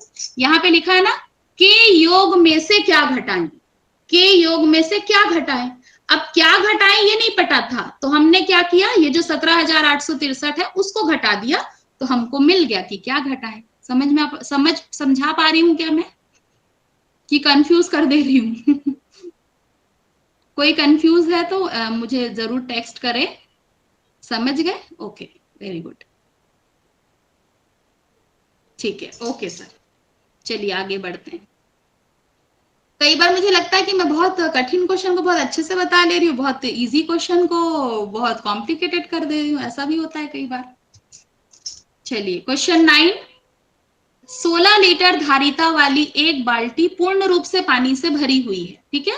16 लीटर की एक धारिता वाली बाल्टी है जो पूरी पानी से भरी हुई है। बाल्टी के इस पानी को छोटे छोटे बर्तनों में भरा जाना है। बाल्टी में भरे समस्त पानी को एक मग द्वारा, मग के से 50 बार पूर्णतया भरकर छोटे छोटे बर्तनों में स्थानांतरित किया जाता है। ठीक है, एक मग्गा है, उस मग्गे में क्या करते हैं, उस मग्गे को 50 बार जब उस बाल्टी से पानी निकालते हैं तो वो छोटे छोटे बर्तनों में वो पानी आ पाता है। तो अब आप बताइए कि मग की धारिता क्या है, उस मग में कितना पानी आता है जिससे हम 16 लीटर पानी को 50 बार बार निकाल रहे। 16 लीटर को हम किससे डिवाइड करेंगे, इस क्वेश्चन में 16 लीटर को हम किससे डिवाइड करेंगे, 50 से। तो हमारा क्या आ जाएगा, मग्गे की धारिता आ जाएगी। ठीक है, समझ पा रहे हैं ना। ठीक है, यहाँ पर इसका सही ऑप्शन है आपका 320 मिलीलीटर। और ये कैसे आया है एक बार यहाँ पर देख लीजिए स्लाइड में। हम जानते हैं कि 1 लीटर बराबर 1000 मिलीलीटर। देखिए यहाँ पर आपको लीटर को मिलीलीटर में चेंज करना है ना, क्योंकि हम छोटे मग्गे की बात कर रहे हैं। और तो 1 लीटर बराबर कितना होता है, 1000 मिलीलीटर। ठीक है, आप 1 से डिवाइड करेंगे तो क्या आएगा, 1 से नहीं होगा ना, उसको 1 लीटर को पहले क्या करना पड़ेगा, हमको मिलीलीटर में कन्वर्ट करना पड़ेगा। तो 1 लीटर अगर 1000 मिलीलीटर होता है तो 16 लीटर कितना होगा, 16000 मिलीलीटर। अब इस 16000 मिलीलीटर पानी को हमको मग्गे से 50 बार में निकालना है। तो मग्गे से 50 बार क्योंकि निकाल रहे हैं, इसलिए हम 16000 को किससे डिवाइड कर रहे हैं, 50 से। और जब हम 16000 को 50 से डिवाइड कर रहे हैं तो हमारा मग्गे की धारिता आ जा रही है। उस मग्गे में जो 50 बार पानी निकला ना, वो कितना कितना पानी निकला, एक मग्गा पानी 320 मिलीलीटर पानी निकला। और 320 मिलीलीटर पानी को जब हम 50 से गुणा करेंगे तो हमारा कितना आ जाएगा, 16000। ठीक है, तो यहाँ पर एक जो बेसिक छूट जाता है जो हमेशा, वो कन्वर्शन छूट जाता है। लीटर से मिलीलीटर में कन्वर्ट करने का जो प्रोसेस है वो कई बार हम हड़बड़ी में मिस कर जाते हैं। तो ये चीजें आप जरूर ध्यान देंगे। ठीक है, हाँ उस टाइम दिमाग काम नहीं करता, सही बोल रहे हैं, लेकिन इस बार करना है भाई, बहुत सारा मेहनत कराए हैं करना है, सबको 90 लाना है। कैसे लाएंगे मुझे नहीं पता, लेकिन लाना है। ठीक है, अब वो डेविड जी तो आंसर ही नहीं दे रहे हैं। आप रोशन जी चले गए क्या क्लास से। चलिए क्वेश्चन 10। ठीक है, 9 क्वेश्चन हो गए हमारा है। अच्छा आप आंसर नहीं दे रहे, गुस्सा हो गए क्या। एक टैक्सी का मीटर पहले 2 किलोमीटर की यात्रा के लिए 50 रुपए का भाड़ा दिखाता है। ठीक है, देखिए फिर वही घुमावदार क्वेश्चन है, मैं बार बार बोलूंगी, आराम से क्या करें, 9 क्वेश्चन को शो करूं फिर से, मैं भेज दूंगी ना मैम, पीपीटी भेज दूंगी, देख लीजिए। चलिए ये लीजिए देखिए, ठीक है, ओके। चलिए ये 10वां क्वेश्चन है, एक टैक्सी का मीटर पहले 2 किलोमीटर की यात्रा के लिए 50 रुपए। देखिए फिर मैं इसको बोलूंगी, डिवाइड करके करिएगा इस क्वेश्चन को पार्ट पार्ट में। पहला 2 किलोमीटर 50 रुपए भाड़ा, उसके बाद जितना भी किलोमीटर बचा, मुझे नहीं इसमें नहीं दिया है ना कितना किलोमीटर बचा, लेकिन उसके बाद जितना भी किलोमीटर बचा उसमें 16 रुपए पर किलोमीटर का उसका भाड़ा जाता है। ठीक है कुछ नहीं, बहुत इजी क्वेश्चन है, लेकिन ये जो बनाते हैं ना पता नहीं कैसे बनाते हैं, वो 6C लगा देते हैं इसमें। मंजू ने अपने घर से रेलवे स्टेशन तक की यात्रा के लिए 258 रुपए किराया दिया। अब आप बताइए कि उसके घर से रेलवे स्टेशन की दूरी कितनी है, कितने किलोमीटर है, ये आपको बताना है। ठीक है, तो बता पाएंगे, हमको सिर्फ अभी 2 ही किलोमीटर पता है कि 2 किलोमीटर तो है, 2 किलोमीटर से तो कम तो नहीं है। ठीक है, अब उसके बाद उसने 16 रुपए दिया है प्रति किलोमीटर का भाड़ा। अब देखिए कैसे निकालेंगे, फिर मैं बोलूंगी स्टेप बाय स्टेप, समझिए। इसका आंसर है 15 किलोमीटर। कैसे 15 किलोमीटर आएगा ये देखते हैं। पहले 2 किलोमीटर का किराया कितना है, 50 रुपए। बचा हुआ किराया आप देखिए 258 टोटल किराया था, दिया ना उसने 200, ये क्वेश्चन में देखिए 258 रुपए किराया दिया, यहां दिख रहा है ना आपको ये क्वेश्चन, उसने कितना दिया, 258 रुपए किराया दिया। अब इस 258 रुपए से वो 50 रुपए तो 2 किलोमीटर का दे चुकी है ना, तो ये समझ में आ रहा है कि बाकी पैसा उसका कितना हुआ, 208 रुपए बचा। ठीक है, 2 किलोमीटर का किराया उसने 50 दिया, बाकी किलोमीटर कितना है, बाकी पैसा कितना है, 208 रुपए। तो 208 रुपए को हम किससे डिवाइड कर देंगे, 16 से डिवाइड कर देंगे, क्योंकि बाकी बचे किलोमीटर को वो 16 रुपए प्रति किलोमीटर की टैरिफ से उसने पैसा चुकाया है। तो हम 208 किलोमीटर को किससे डिवाइड कर देंगे, 16 से कर देंगे, और हमारा आ गया 13 किलोमीटर। तो पहले का 2 किलोमीटर जो उसने 50 रुपए दिया था, और बाद का ये 13 किलोमीटर, तो 13 और 2 15 किलोमीटर, उसका टोटल आंसर आ गया 15 किलोमीटर। क्लियर है? कुछ कठिन नहीं है, मैं बार बार बोलूंगी, कठिन नहीं है, कुछ भी क्वेश्चन मत छोड़िएगा। बस ये देखिए जो मैंने स्टेप से सॉल्व किया है ना, आप वैसे फॉलो करिएगा, ठीक है? स्टेप बाय स्टेप करिएगा, जो पता है, और हमको ज्ञात से अज्ञात की ओर जाना है, ठीक है? देखने से कठिन लगता है, आप सही बोल रहे हैं। अच्छा, मैं बता रही हूँ तो आसान लगता है, मैं भी होमवर्क दूंगी, ठीक है? आप लोग को अब होमवर्क देना पड़ेगा। चलिए, ठीक है। नेक्स्ट क्वेश्चन है क्वेश्चन 11। निम्नलिखित तालिका मारिया और शहनाज द्वारा 100 में से प्राप्त 5 विषय के अंक दर्शाती। देखिए ये सिर्फ टाइम टेकिंग क्वेश्चंस देते हैं ये लोग, टाइम आपका जाते जाए और आपका 10 क्वेश्चन छूट जाए। मैं बार बार बोल रही हूँ, ये सब उनकी टेक्निक है पेपर बनाने वालों की। आप एक दो भी ऑप्शन को अगर सही जान जाते हैं, आप उससे आंसर तक पहुंच जाएंगे। इसमें भी देखिए यही चीज हो रही है। इसमें मारिया और शहनाज दो बच्चों के अलग अलग विषयों के अंक दिए हुए हैं।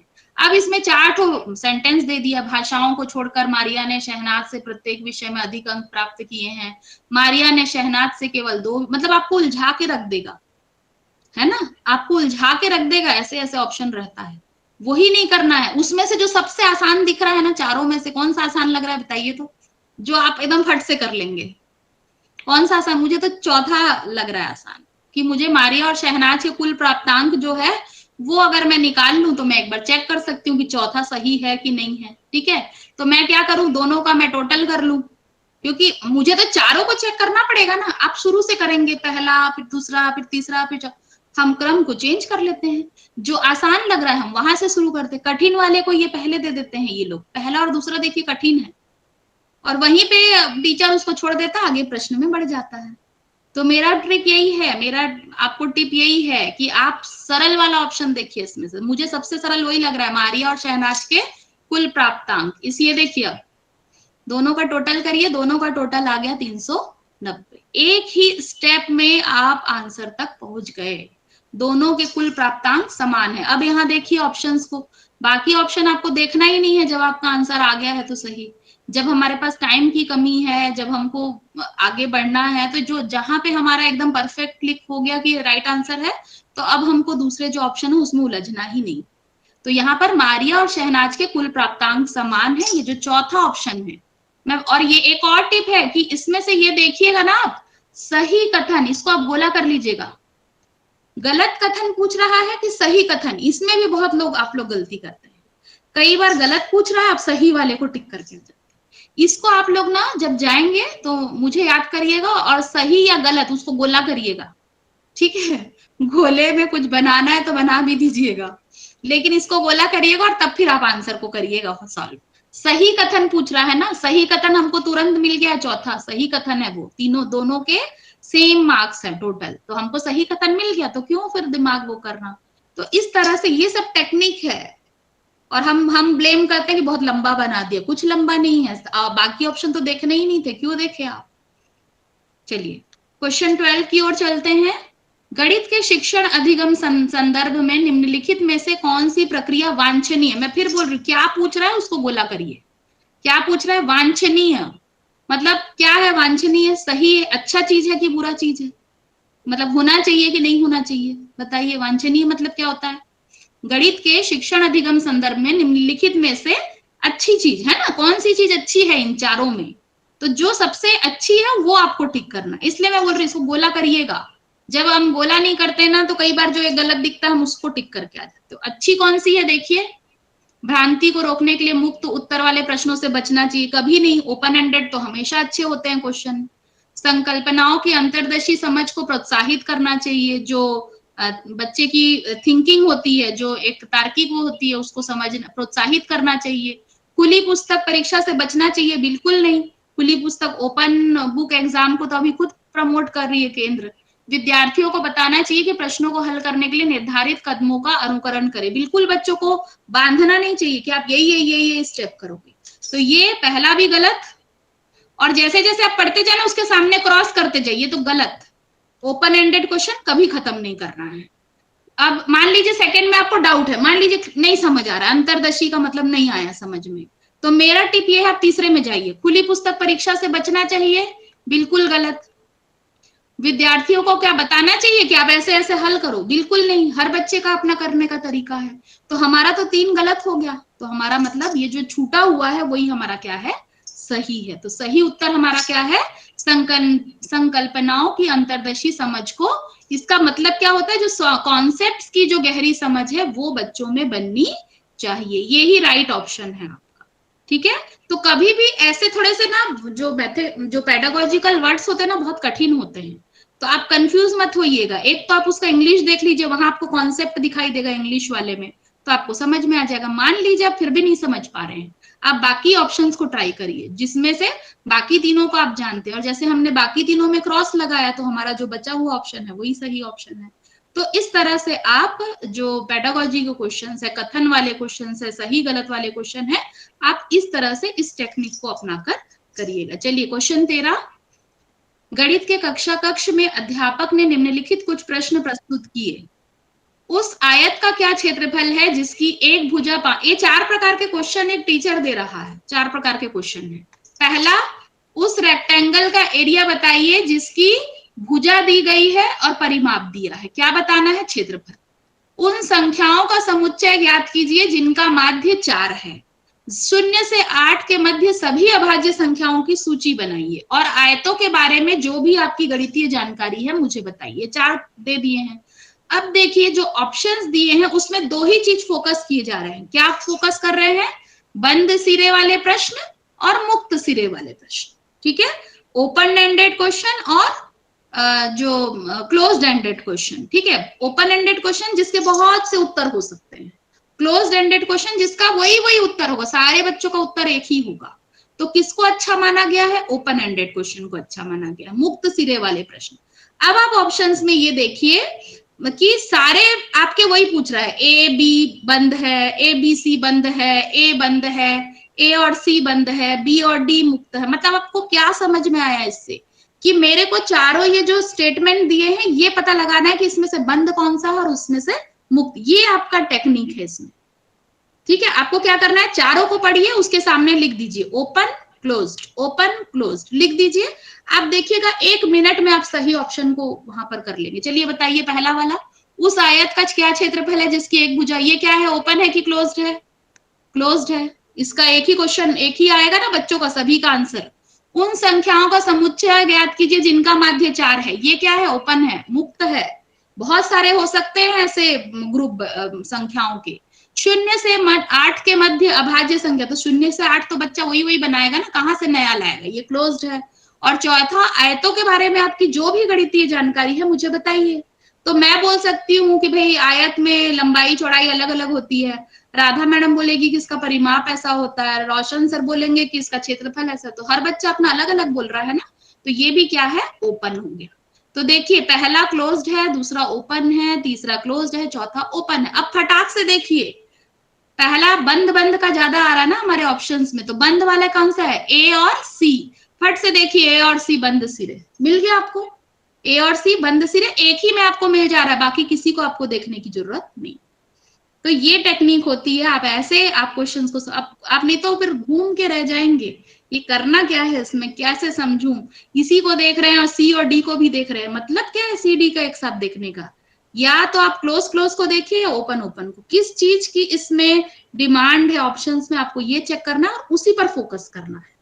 ठीक है, तो ये भी टिप है, ये तरीका है। और देखिएगा हर बार के क्वेश्चन पेपर में देखिएगा यही टेक्निक्स को वो करता है, बस क्वेश्चन बदल देता है।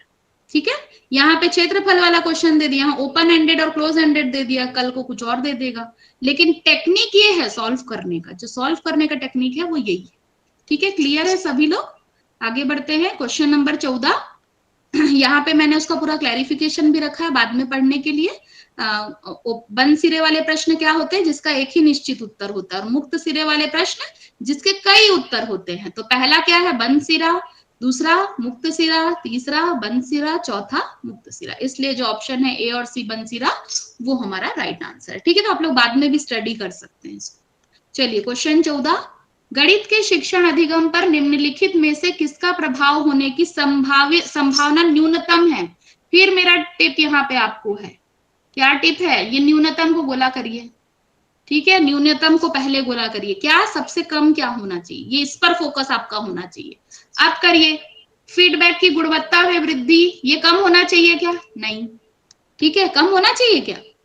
इसका जो प्रभाव है, प्रभाव होने की संभावना न्यूनतम है, इसका जो इफेक्ट है वो सबसे क्या होना चाहिए?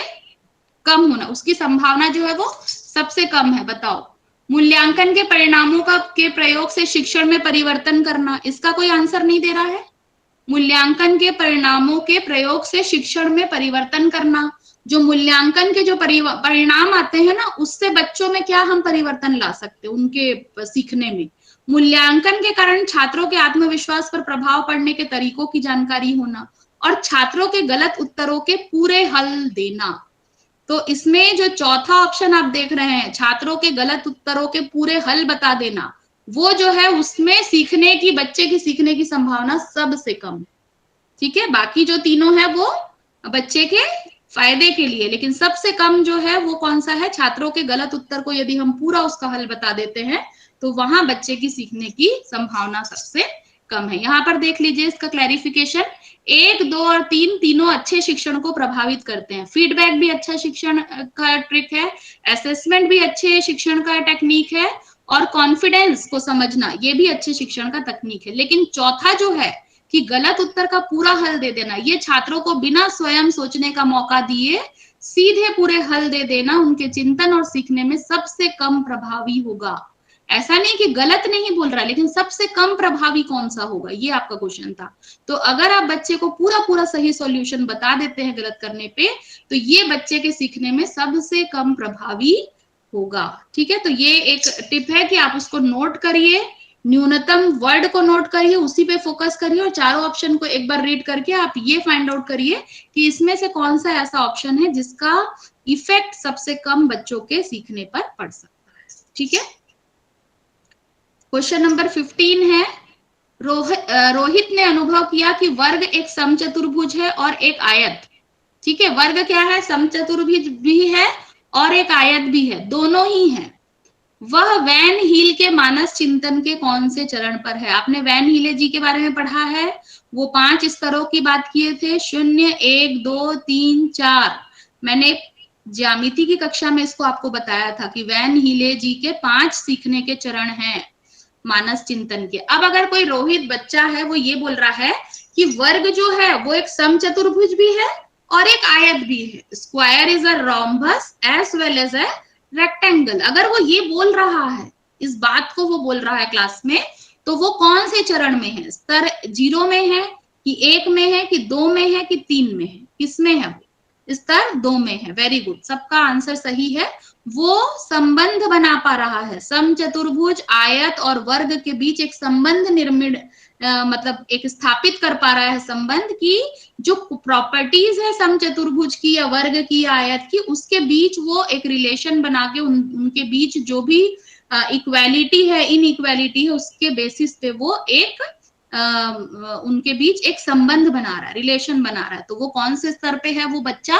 स्तर 2 में। और आपके रिवीजन के लिए मैंने नेक्स्ट स्लाइड में पूरे 5 लेवल को फिर से लिख दिया है, क्योंकि कई हमारे साथी हो सकता है वो वाली क्लास में नहीं जुड़े हैं, तो मैंने इसमें चारों 5 जो लेवल है, level 0 recognition, level 1 analysis, level 2 relationship, level 3 deduction और लेवल 4 रिगर यानी कि दृढ़ता, स्वयं सिद्धता। तो ये 5 लेवल है। देखिए इस बार ऐसा प्रश्न पूछा है, अगले बार दूसरे लेवल का प्रश्न पूछेगा। तो जरूरी ये नहीं कि ये प्रश्न का क्या उत्तर था, जरूरी है वैन हीले जी के 5 चरणों को याद रखना, उसको समझना। वो 5 में से किसी से भी क्वेश्चन आ सकता है। तो ये 2021 की बात है, यहाँ लेवल 2 में वो थे के प्रश्न पूछ रहे हैं।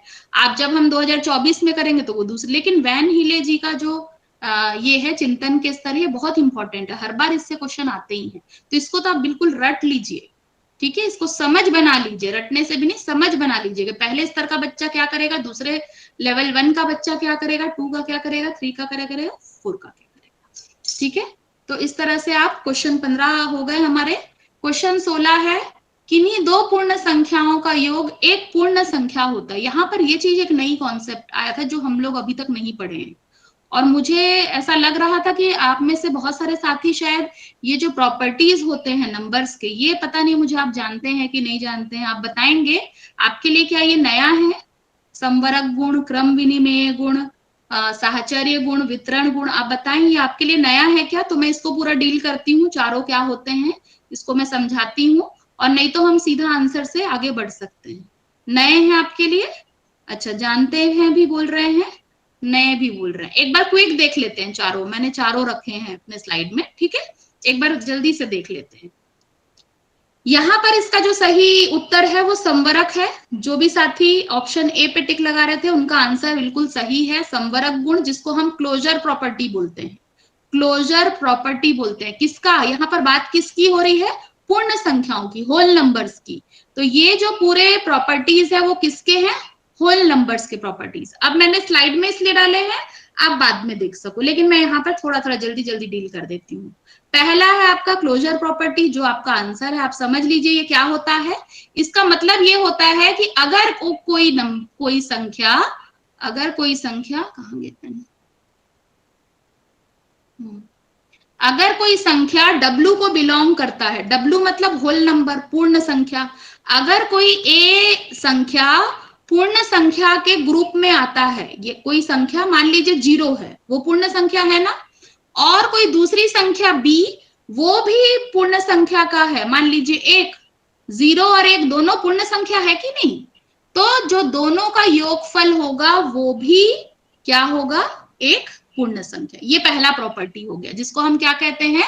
संवरक गुण कहते हैं, क्लोजर प्रॉपर्टी। क्लियर है आपका? पहला प्रॉपर्टी, यदि कोई संख्या पूर्ण वर्ग है, सॉरी पूर्ण वर्ग बोल रही हूँ, होल नंबर है, पूर्ण संख्या है, और दूसरी संख्या भी होल नंबर है, तो दोनों का योगफल हमेशा एक होल नंबर होगी। कैसे? एक एग्जाम्पल ले लीजिए, अगर 2 आता है होल नंबर में और 3 भी आता है, तो दोनों का योगफल 5 भी तो होल नंबर में आता है ना, आता है कि नहीं? तो ये हो गया आपका संवरक गुण। यही आपके क्वेश्चन में पूछा था, देखिए फिर से क्वेश्चन को, किन्हीं दो पूर्ण संख्याओं का योग एक पूर्ण संख्या होती है। यही मैंने बताया ना कि कोई दो संख्या यदि है, दोनों का अगर जो एडिशन होगा वो क्या होगा? एक पूर्ण संख्या। ये कौन सा प्रॉपर्टी है? संवरक गुण। अब जल्दी से देखते हैं बाकी 3 गुणों को। बाकी जो दूसरा गुण है वो है क्रम विनिमेय गुण, इसको बोलते हैं हम कम्यूटेटिव प्रॉपर्टी। इंग्लिश मीडियम वाले जो साथी हैं, ये है क्रम विनिमेय, क्रम वाली बात आ रही है इसमें, देखिएगा। मतलब अगर a पूर्ण संख्या है, b भी पूर्ण संख्या है, तो a प्लस b और b प्लस a दोनों एक दूसरे से बराबर होंगे। 2 और 3 भी 5 होगा, और 3 और 2 भी 5 होगा। इसी प्रकार मल्टीप्लीकेशन में भी आता है ये प्रॉपर्टी। मल्टीप्लीकेशन में 2 से 3 का गुणा करने पे भी 6 आता है, 3 से 2 का गुणा करने पे भी 6 आता है। तो दूसरा आपको क्रम वाला समझ में आ गया। क्रम बदलेंगे तो भी वो ही जो नंबर सिस्टम है उसी का वो फैमिली का पार्ट रहेगा, इसी परिवार का रहेगा। अगर एक संख्या होल नंबर है, दूसरी संख्या भी होल नंबर है, तो दोनों का योगफल भी एक होल नंबर होगा और दोनों का गुणनफल भी एक होल नंबर होगा। ये कौन सा प्रॉपर्टी हो गया? पहला वाला, संवरक नियम। और दूसरा प्रॉपर्टी क्या बोल रहा है कि a प्लस बी प्लस ए के बराबर होगा, और a गुणित बी गुणित ए के बराबर होगा। ये कौन सा हो गया आपका? क्रम विनिमय। यानी आप क्रम बदल रहे हैं तो भी कोई फर्क नहीं पड़ रहा, इससे आप याद रखिएगा। क्रम विनिमय, क्रम बदल रहे हैं फिर भी कोई फर्क नहीं पड़ रहा है। अब तीसरा है हमारा साहचर्य गुण, इसको हम एसोसिएटिव प्रॉपर्टी बोल रहे हैं। मैं इसलिए बता रही हूँ साथियों क्योंकि 2021 में उसने क्लोजर का प्रश्न पूछा, हो सकता है 2026 में आपको एसोसिएटिव का क्वेश्चन पूछ ले। तो आपको क्लियर होना चाहिए ना कि चारों क्या होते हैं, प्रॉपर्टीज ऑफ नंबर्स। तो तीसरा है हमारा साहचर्य गुण। इसमें क्या होता है, जो ये देखिए, ये जो लिखने का तरीका है ना, a प्लस बी प्लस सी और ये a प्लस बी प्लस सी, यानी अगर ये a 2 है, b 3 है और c 4 है, ठीक है, यहाँ पे मैं लिख रही हूँ आपको एग्जाम्पल के लिए, 2 3 और ये 4। अब आप करिए तो सॉल्व, a प्लस बी को पहले करिए, क्या आ रहा है? 5, और फिर आप उसमें जोड़िए, 5 में क्या जोड़िए? 4 जोड़िए, क्या आएगा आपका? 9 आएगा ना। और इसी प्रकार आप इसको करिए सॉल्व, 2 प्लस, इसमें ब्रैकेट किस में बना है? b प्लस सी में बना है, तो 3 और 4 को पहले जोड़ना है, क्या आ जाएगा? 7। तो 2 और 7 भी क्या आ जाएगा? 9। यानी हम कोष्ठक में किसी भी दो संख्या को रखे 3 में से, वो हमेशा उसका उत्तर जो है वो 1 आएगा। समझ में आ रहा है ना? आप चाहे a प्लस बी को पहले जोड़िए, चाहे b प्लस सी को पहले जोड़िए, ये तीनों का योगफल हमेशा एक जैसा आएगा। यही होता है हमारा साहचर्य गुण। समझ में आ रहा है? इसी प्रकार जो एडिशन के लिए है, यही आपका मल्टीप्लीकेशन के लिए भी है। आप 2, 3 और 4 को, अगर आप यहाँ पे मैं ब्रैकेट लगाना भूल गई हूं, अगर आप 2 और 3 को पहले गुणा कर रहे हैं, 6 आ रहा है, उसके बाद आप 4 से गुणा कर रहे हैं तो 24 आ रहा है।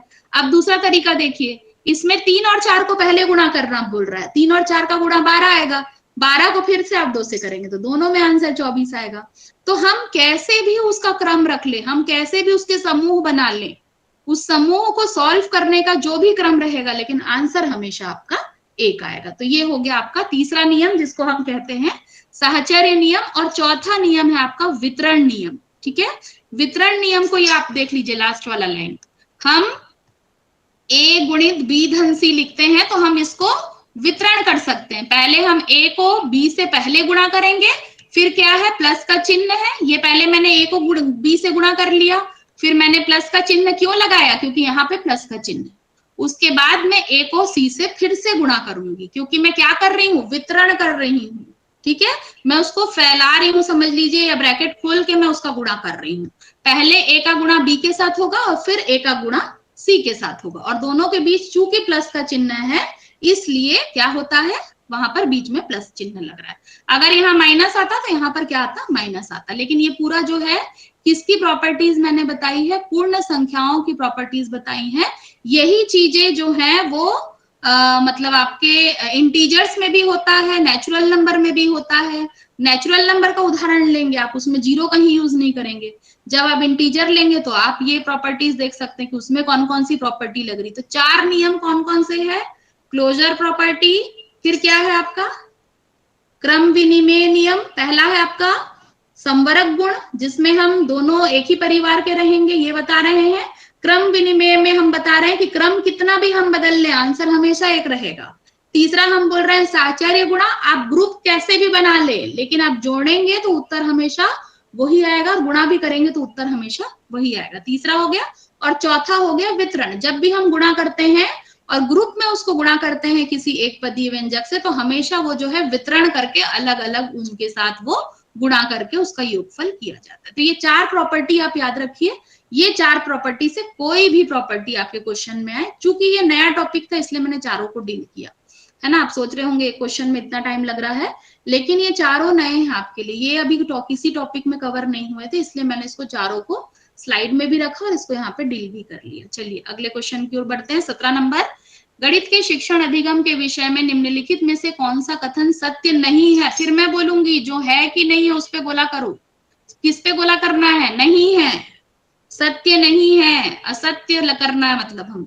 चलिए फटाफट हम लोग देखते हैं कि इसमें से कौन सा गलत लग रहा है। गणितीय अधिगम एक सामाजिक प्रक्रिया है जिसमें संवाद सम्मिलित है, ये गलत नहीं हो सकता। गणितीय ज्ञान की रचना में संस्कृति और संदर्भों की कोई भूमिका नहीं है, ऐसा होता है क्या, संस्कृति का कोई भूमिका नहीं है गणित में। दूसरे ही ऑप्शन हमको जो है वो गलत दिख रहा है, लग रहा है कि नहीं आपको गलत, ठीक है। तो यहाँ पर तो मैं तो कॉन्फिडेंट हूँ कि ये है ही है, लेकिन अगर आपको डाउट है तो आप तीसरा और चौथा भी पढ़ सकते हैं, ठीक है। कई साथी ऐसे होते हैं जिनको मतलब एकदम कॉन्फिडेंट रहते हैं कि ये गलत ही है, तो वो वहीं तक करके उसको छोड़ सकते हैं। बाकी जिन साथियों को थोड़ा डाउट है उसमें, तो आप दोनों ऑप्शन को और देख लीजिए, एक बार पढ़ लीजिए पढ़ते। नमूनों के अवलोकन और सामान्यीकरण से प्राथमिक कक्षा के विद्यार्थियों में गणितीय ज्ञान का सर्जन किया जा सकता है। जब हम नमूनों बच्चों को दिखाते हैं, जब हम जनरलाइजेशन करते हैं तो बच्चे ज्यादा सीखते हैं। और गणितीय ज्ञान के सर्जन में तर्क और वार्ता की एक महत्वपूर्ण भूमिका है, ये भी सही है। तो हमारा राइट आंसर क्या हो गया, ऑप्शन नंबर 2, ठीक है। ये मैंने इसका पूरा लिख दिया है यहाँ पर, क्यों, कौन सा सही है कौन सा गलत है, ठीक है। चलिए क्वेश्चन नंबर 18 पे चलते हैं। प्राथमिक स्तर पर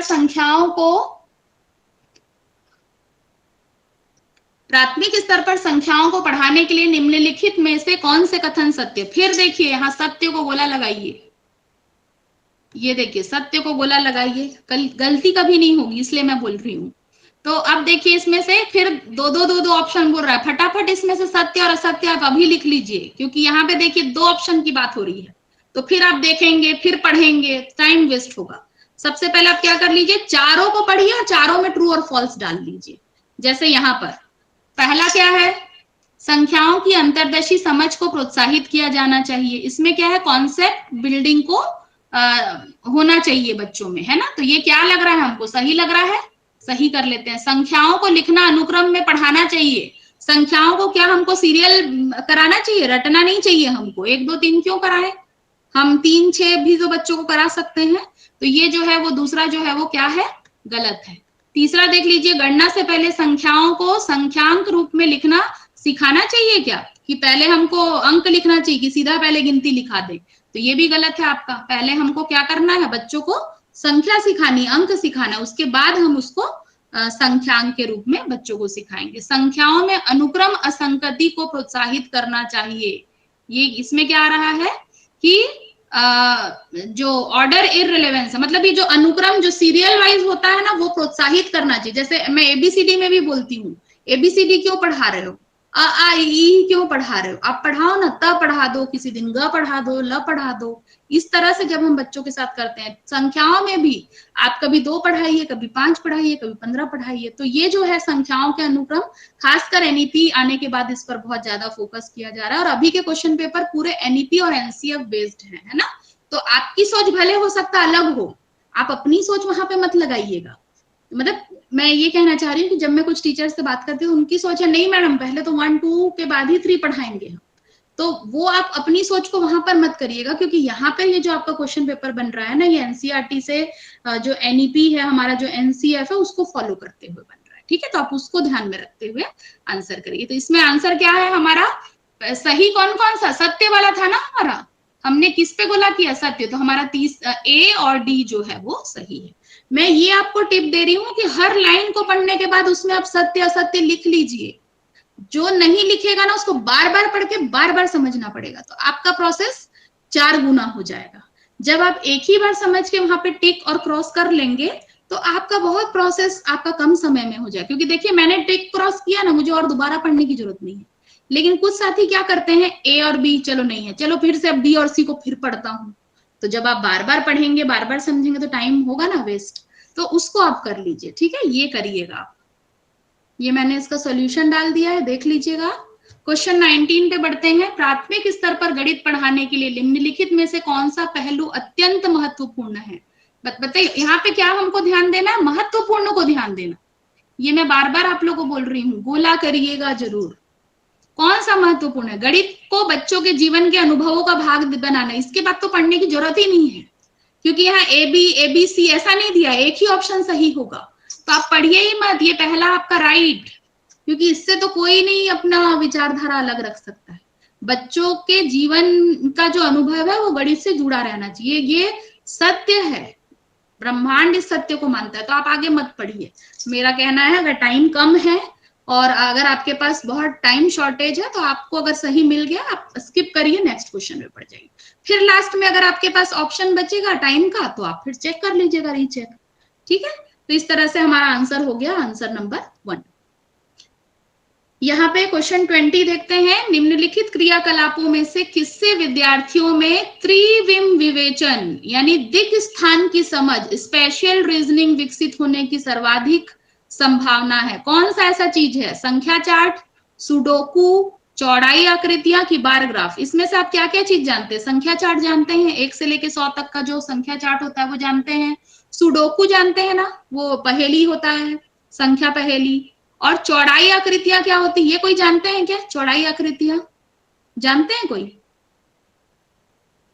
चलिए इसको मैंने यहाँ पर रखा है क्योंकि मुझे लगा कि कई साथी नहीं जानते होंगे। बार ग्राफ सब लोग जानते हैं, जो ऐसा वर्टिकल और हॉरिजॉन्टल। चलिए तीसरे को हम समझते हैं ना, चौड़ाई आकृति क्या होता है। इसका आंसर वही है, चौड़ाई आकृति है। लेकिन मैं आपको ये बताना चाहूंगी कि चौड़ाई आकृति क्या होता है, किससे हम दिक् स्थान की समझ विकसित कर सकते हैं, स्पेशल रीजनिंग जो है वो कैसे आती है इससे, ये हम समझते हैं। तो स्पेशल ये है, ये जो आप देख रहे हैं ना, इसको बोलते हैं, हम इसको इंग्लिश में टेसलेशन बोलते हैं। ठीक है, ये जो आप देख पा रहे हैं चौपड़ आकृतियां बोलते हैं इसको टेसलेशन बोलते हैं इंग्लिश में। ये क्या होता है, ज्यामितीय आकारों का एक ऐसा पैटर्न होता है जो किसी समतल सतह को बिना किसी खाली जगह, बिना किसी गैप के और बिना किसी ऊपर चढ़े किसी के, यानी ओवरलैपिंग भी नहीं करता, गैप भी नहीं छोड़ता, जब इस तरह का फिगर आप बना लेते हैं, आकृतियां बना लेते हैं, तो उसको हम क्या कहते हैं, टेसलेटिंग फिगर्स। क्या कहते हैं, टेसलेटिंग फिगर्स। ठीक है, तो ये जो आप पीछे देख रहे हैं ना प्रश्न में, चौड़ाई आकृतियां, आप इसका इंग्लिश में देखेंगे तो टेसलेटिंग फिगर्स है इसका इंग्लिश। ठीक है, टेसलेशन बोलते हैं इस प्रक्रिया को। और ये होता क्या है, ये ज्यामितीय आकारों का एक ऐसा पैटर्न है जो किसी समतल को बिना किसी खाली जगह के और बिना एक दूसरे के ऊपर चढ़े, ओवरलैप बिना किए, वो पूरी तरह से उस समतल जगह को ढक लेती है। जो हमारे घर में टाइल्स होती हैं, कई इस प्रकार की डिजाइनें होती, जब ईंटें भी रखी होती है ना, आप देखना ईंट के ऊपर ईंट ऐसा रखा रहता है, तो वो भी क्या होता है, टेसलेशन का वो होता है। और जो शतरंज का जो बना है ना 64 वाला, वो भी चौपड़ आकृति है। तो ये ऐसे बहुत से एग्जाम्पल है, उसको और आप और एक्सप्लोर कर लीजिएगा। अभी मैंने बस आपके जानकारी के लिए इसको स्लाइड में डाल दिया था, क्योंकि मुझे पता था कई साथी चौपड़ आकृतियां या ये जो चौड़ाई आकृतियां बोल रहे हैं, इसको नहीं जानते होंगे। तो एक बार दिखाओ तो एक विजुअलाइजेशन हो तो और हमको कॉन्फिडेंस आता है ना, क्योंकि हमको यहाँ आंसर रटने तो नहीं है। तो ये जो आप देख रहे हैं, सुडोकू से कहीं से भी स्पेशल रीजनिंग बच्चे की नहीं आएगी, संख्या चार्ट से भी नहीं आएगी, बार ग्राफ से भी नहीं आएगी। किससे आएगी, चौड़ाई आकृतियों से, टेसलेशन से। याद रखिएगा टेसलेशन। अब आप चित्र भी देख लिए है ना, तो अब आप नहीं भूलेंगे। ठीक है, आगे बढ़े। क्वेश्चन 21, बच्चों को भिन्न की संकल्पना पढ़ाने के लिए निम्नलिखित में से क्या अत्यंत, ये मैं एक बार कराई थी, याद करिए ये वाला क्वेश्चन, जिसमें मैंने क्यूजी नायर जो रॉड्स होते हैं उसके बारे में बताया था। मैंने कौन सी भिन्न वाली, नहीं कौन से वाले मैंने बताया था, मुझे याद आ रहा है। तो गिन तारा आपको पता है, गिन तारा क्या होता है, जियो बोर्ड पता है। जियो बोर्ड में क्या करते हैं हम खील और रबर से उसमें क्या करते हैं, अलग अलग हम आकृतियां बढ़ाते हैं। और संख्या चार्ट भी आपको पता है। लेकिन यहाँ प्रश्न क्या पूछ रहा है, ये देखिए, पिछले वाले प्रश्न में स्पेशियल को पूछ रहा था, स्थानिक समझ को पूछ रहा था। यहाँ क्या पूछ रहा है, भिन्न। तो आपको ये ध्यान देना है ना कि आपको कौन सा टॉपिक पूछ रहा है, भिन्न पूछ रहा है। तो भिन्न के लिए कौन सा है राइट आंसर, क्यूजी नायर रॉड्स। और ये होते क्या है, ये भी मैंने आपके लिए रखा है इसमें, ये है, ये देखिए आप, ऐसा देखा आपने, इससे बच्चों को हम भिन्न पढ़ा सकते हैं। ये जो बड़ा वाला हिस्से का ये छोटा वाला हिस्सा कितना भाग है ना, 10वां भाग है कि नहीं, ये जो छोटा वाला है, ये ऐसे 10 रखेंगे तब ये 1 होगा। ये जो दूसरा है वो क्या है, 2/10 है, ये 3/10 है, ये 4/10 है, 5/10, 6/10, 7/10, 8/10, 9/10 और ये 10/10। तो ये क्या है, क्यूजी नायर रॉड्स बोलते हैं इसको। जब भी भिन्न का क्वेश्चन आए, आंख मूंद कर बिना कोई ऑप्शन देखे आप क्यूजी नायर रॉड्स पे डाल दीजिए। और ये क्यूजी नायर रॉड्स वाला बहुत बार रिपीट भी किया है क्वेश्चन, है ना।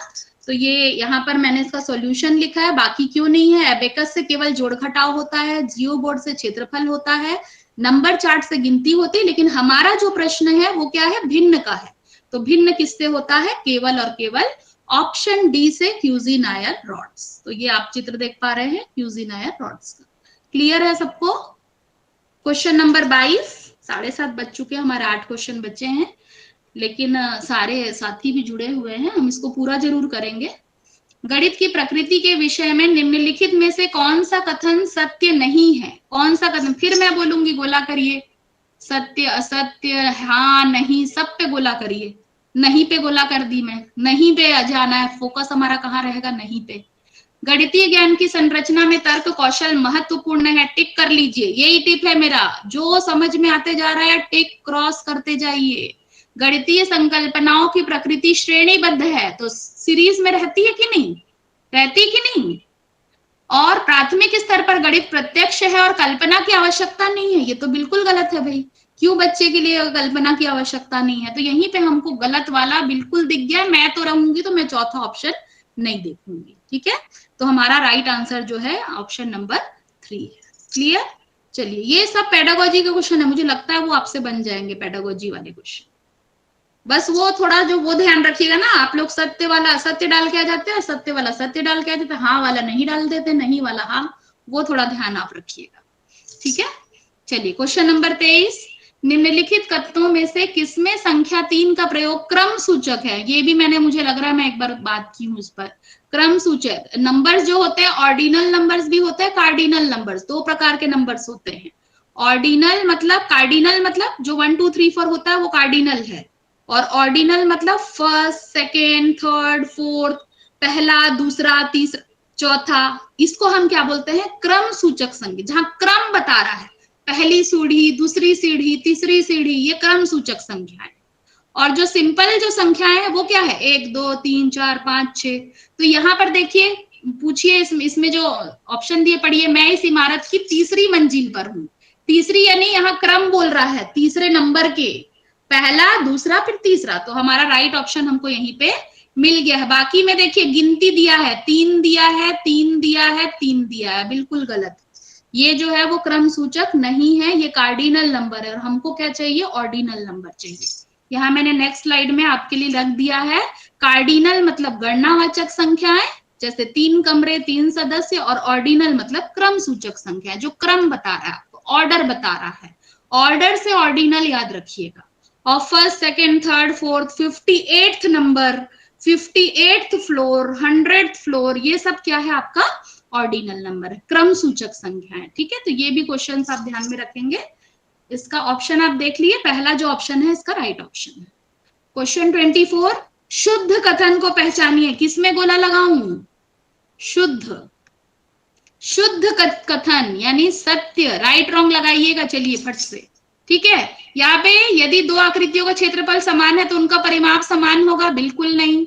यदि दो आकृतियों का परिमाप समान है तो उनका क्षेत्रफल समान होगा? बिल्कुल नहीं। ये सब हम पढ़ चुके हैं ज्यामिति में। परिमाप और क्षेत्रफल का मात्रक समान होता है? नहीं। परिमाप का सेंटीमीटर होगा और क्षेत्रफल का सेंटीमीटर स्क्वायर होगा। अगर परिमाप मीटर में है तो एरिया मीटर स्क्वायर होगा। तो उसका मात्रक कहाँ एक होता है?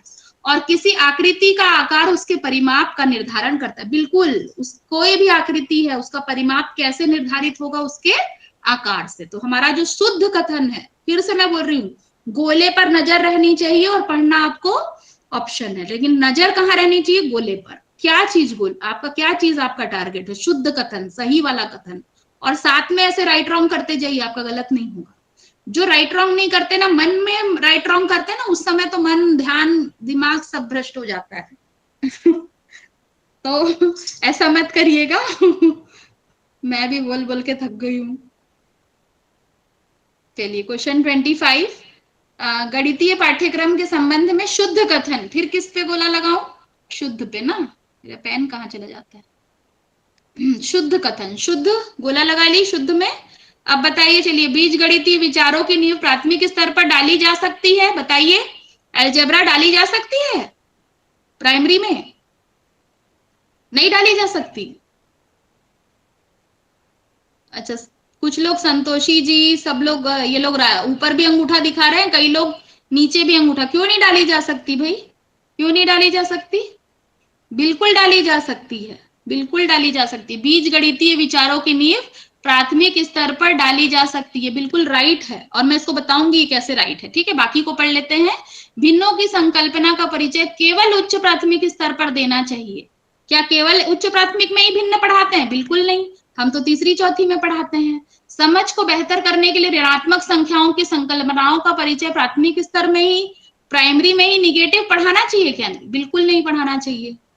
बीज गणित केवल उच्च प्राथमिक स्तर पर ही पढ़ाया जाना चाहिए, बिल्कुल गलत। ये तो पहले वाले का ही कॉन्ट्राडिक्शन है ना। हमारा पहला जो है वो राइट है, शुद्ध कथन है। क्यों? आप लोग क्यों इससे एग्री नहीं हो रहे, मुझे ये समझ नहीं आया। लेकिन बीज गणित जो है वो बीज गणित के रूप में, XYZ के रूप में ही नहीं होता है बीज गणित। अगर आप कोई खाली स्थान बना रहे हैं, ये देखिए यहाँ पे मैं लिखती हूँ, 3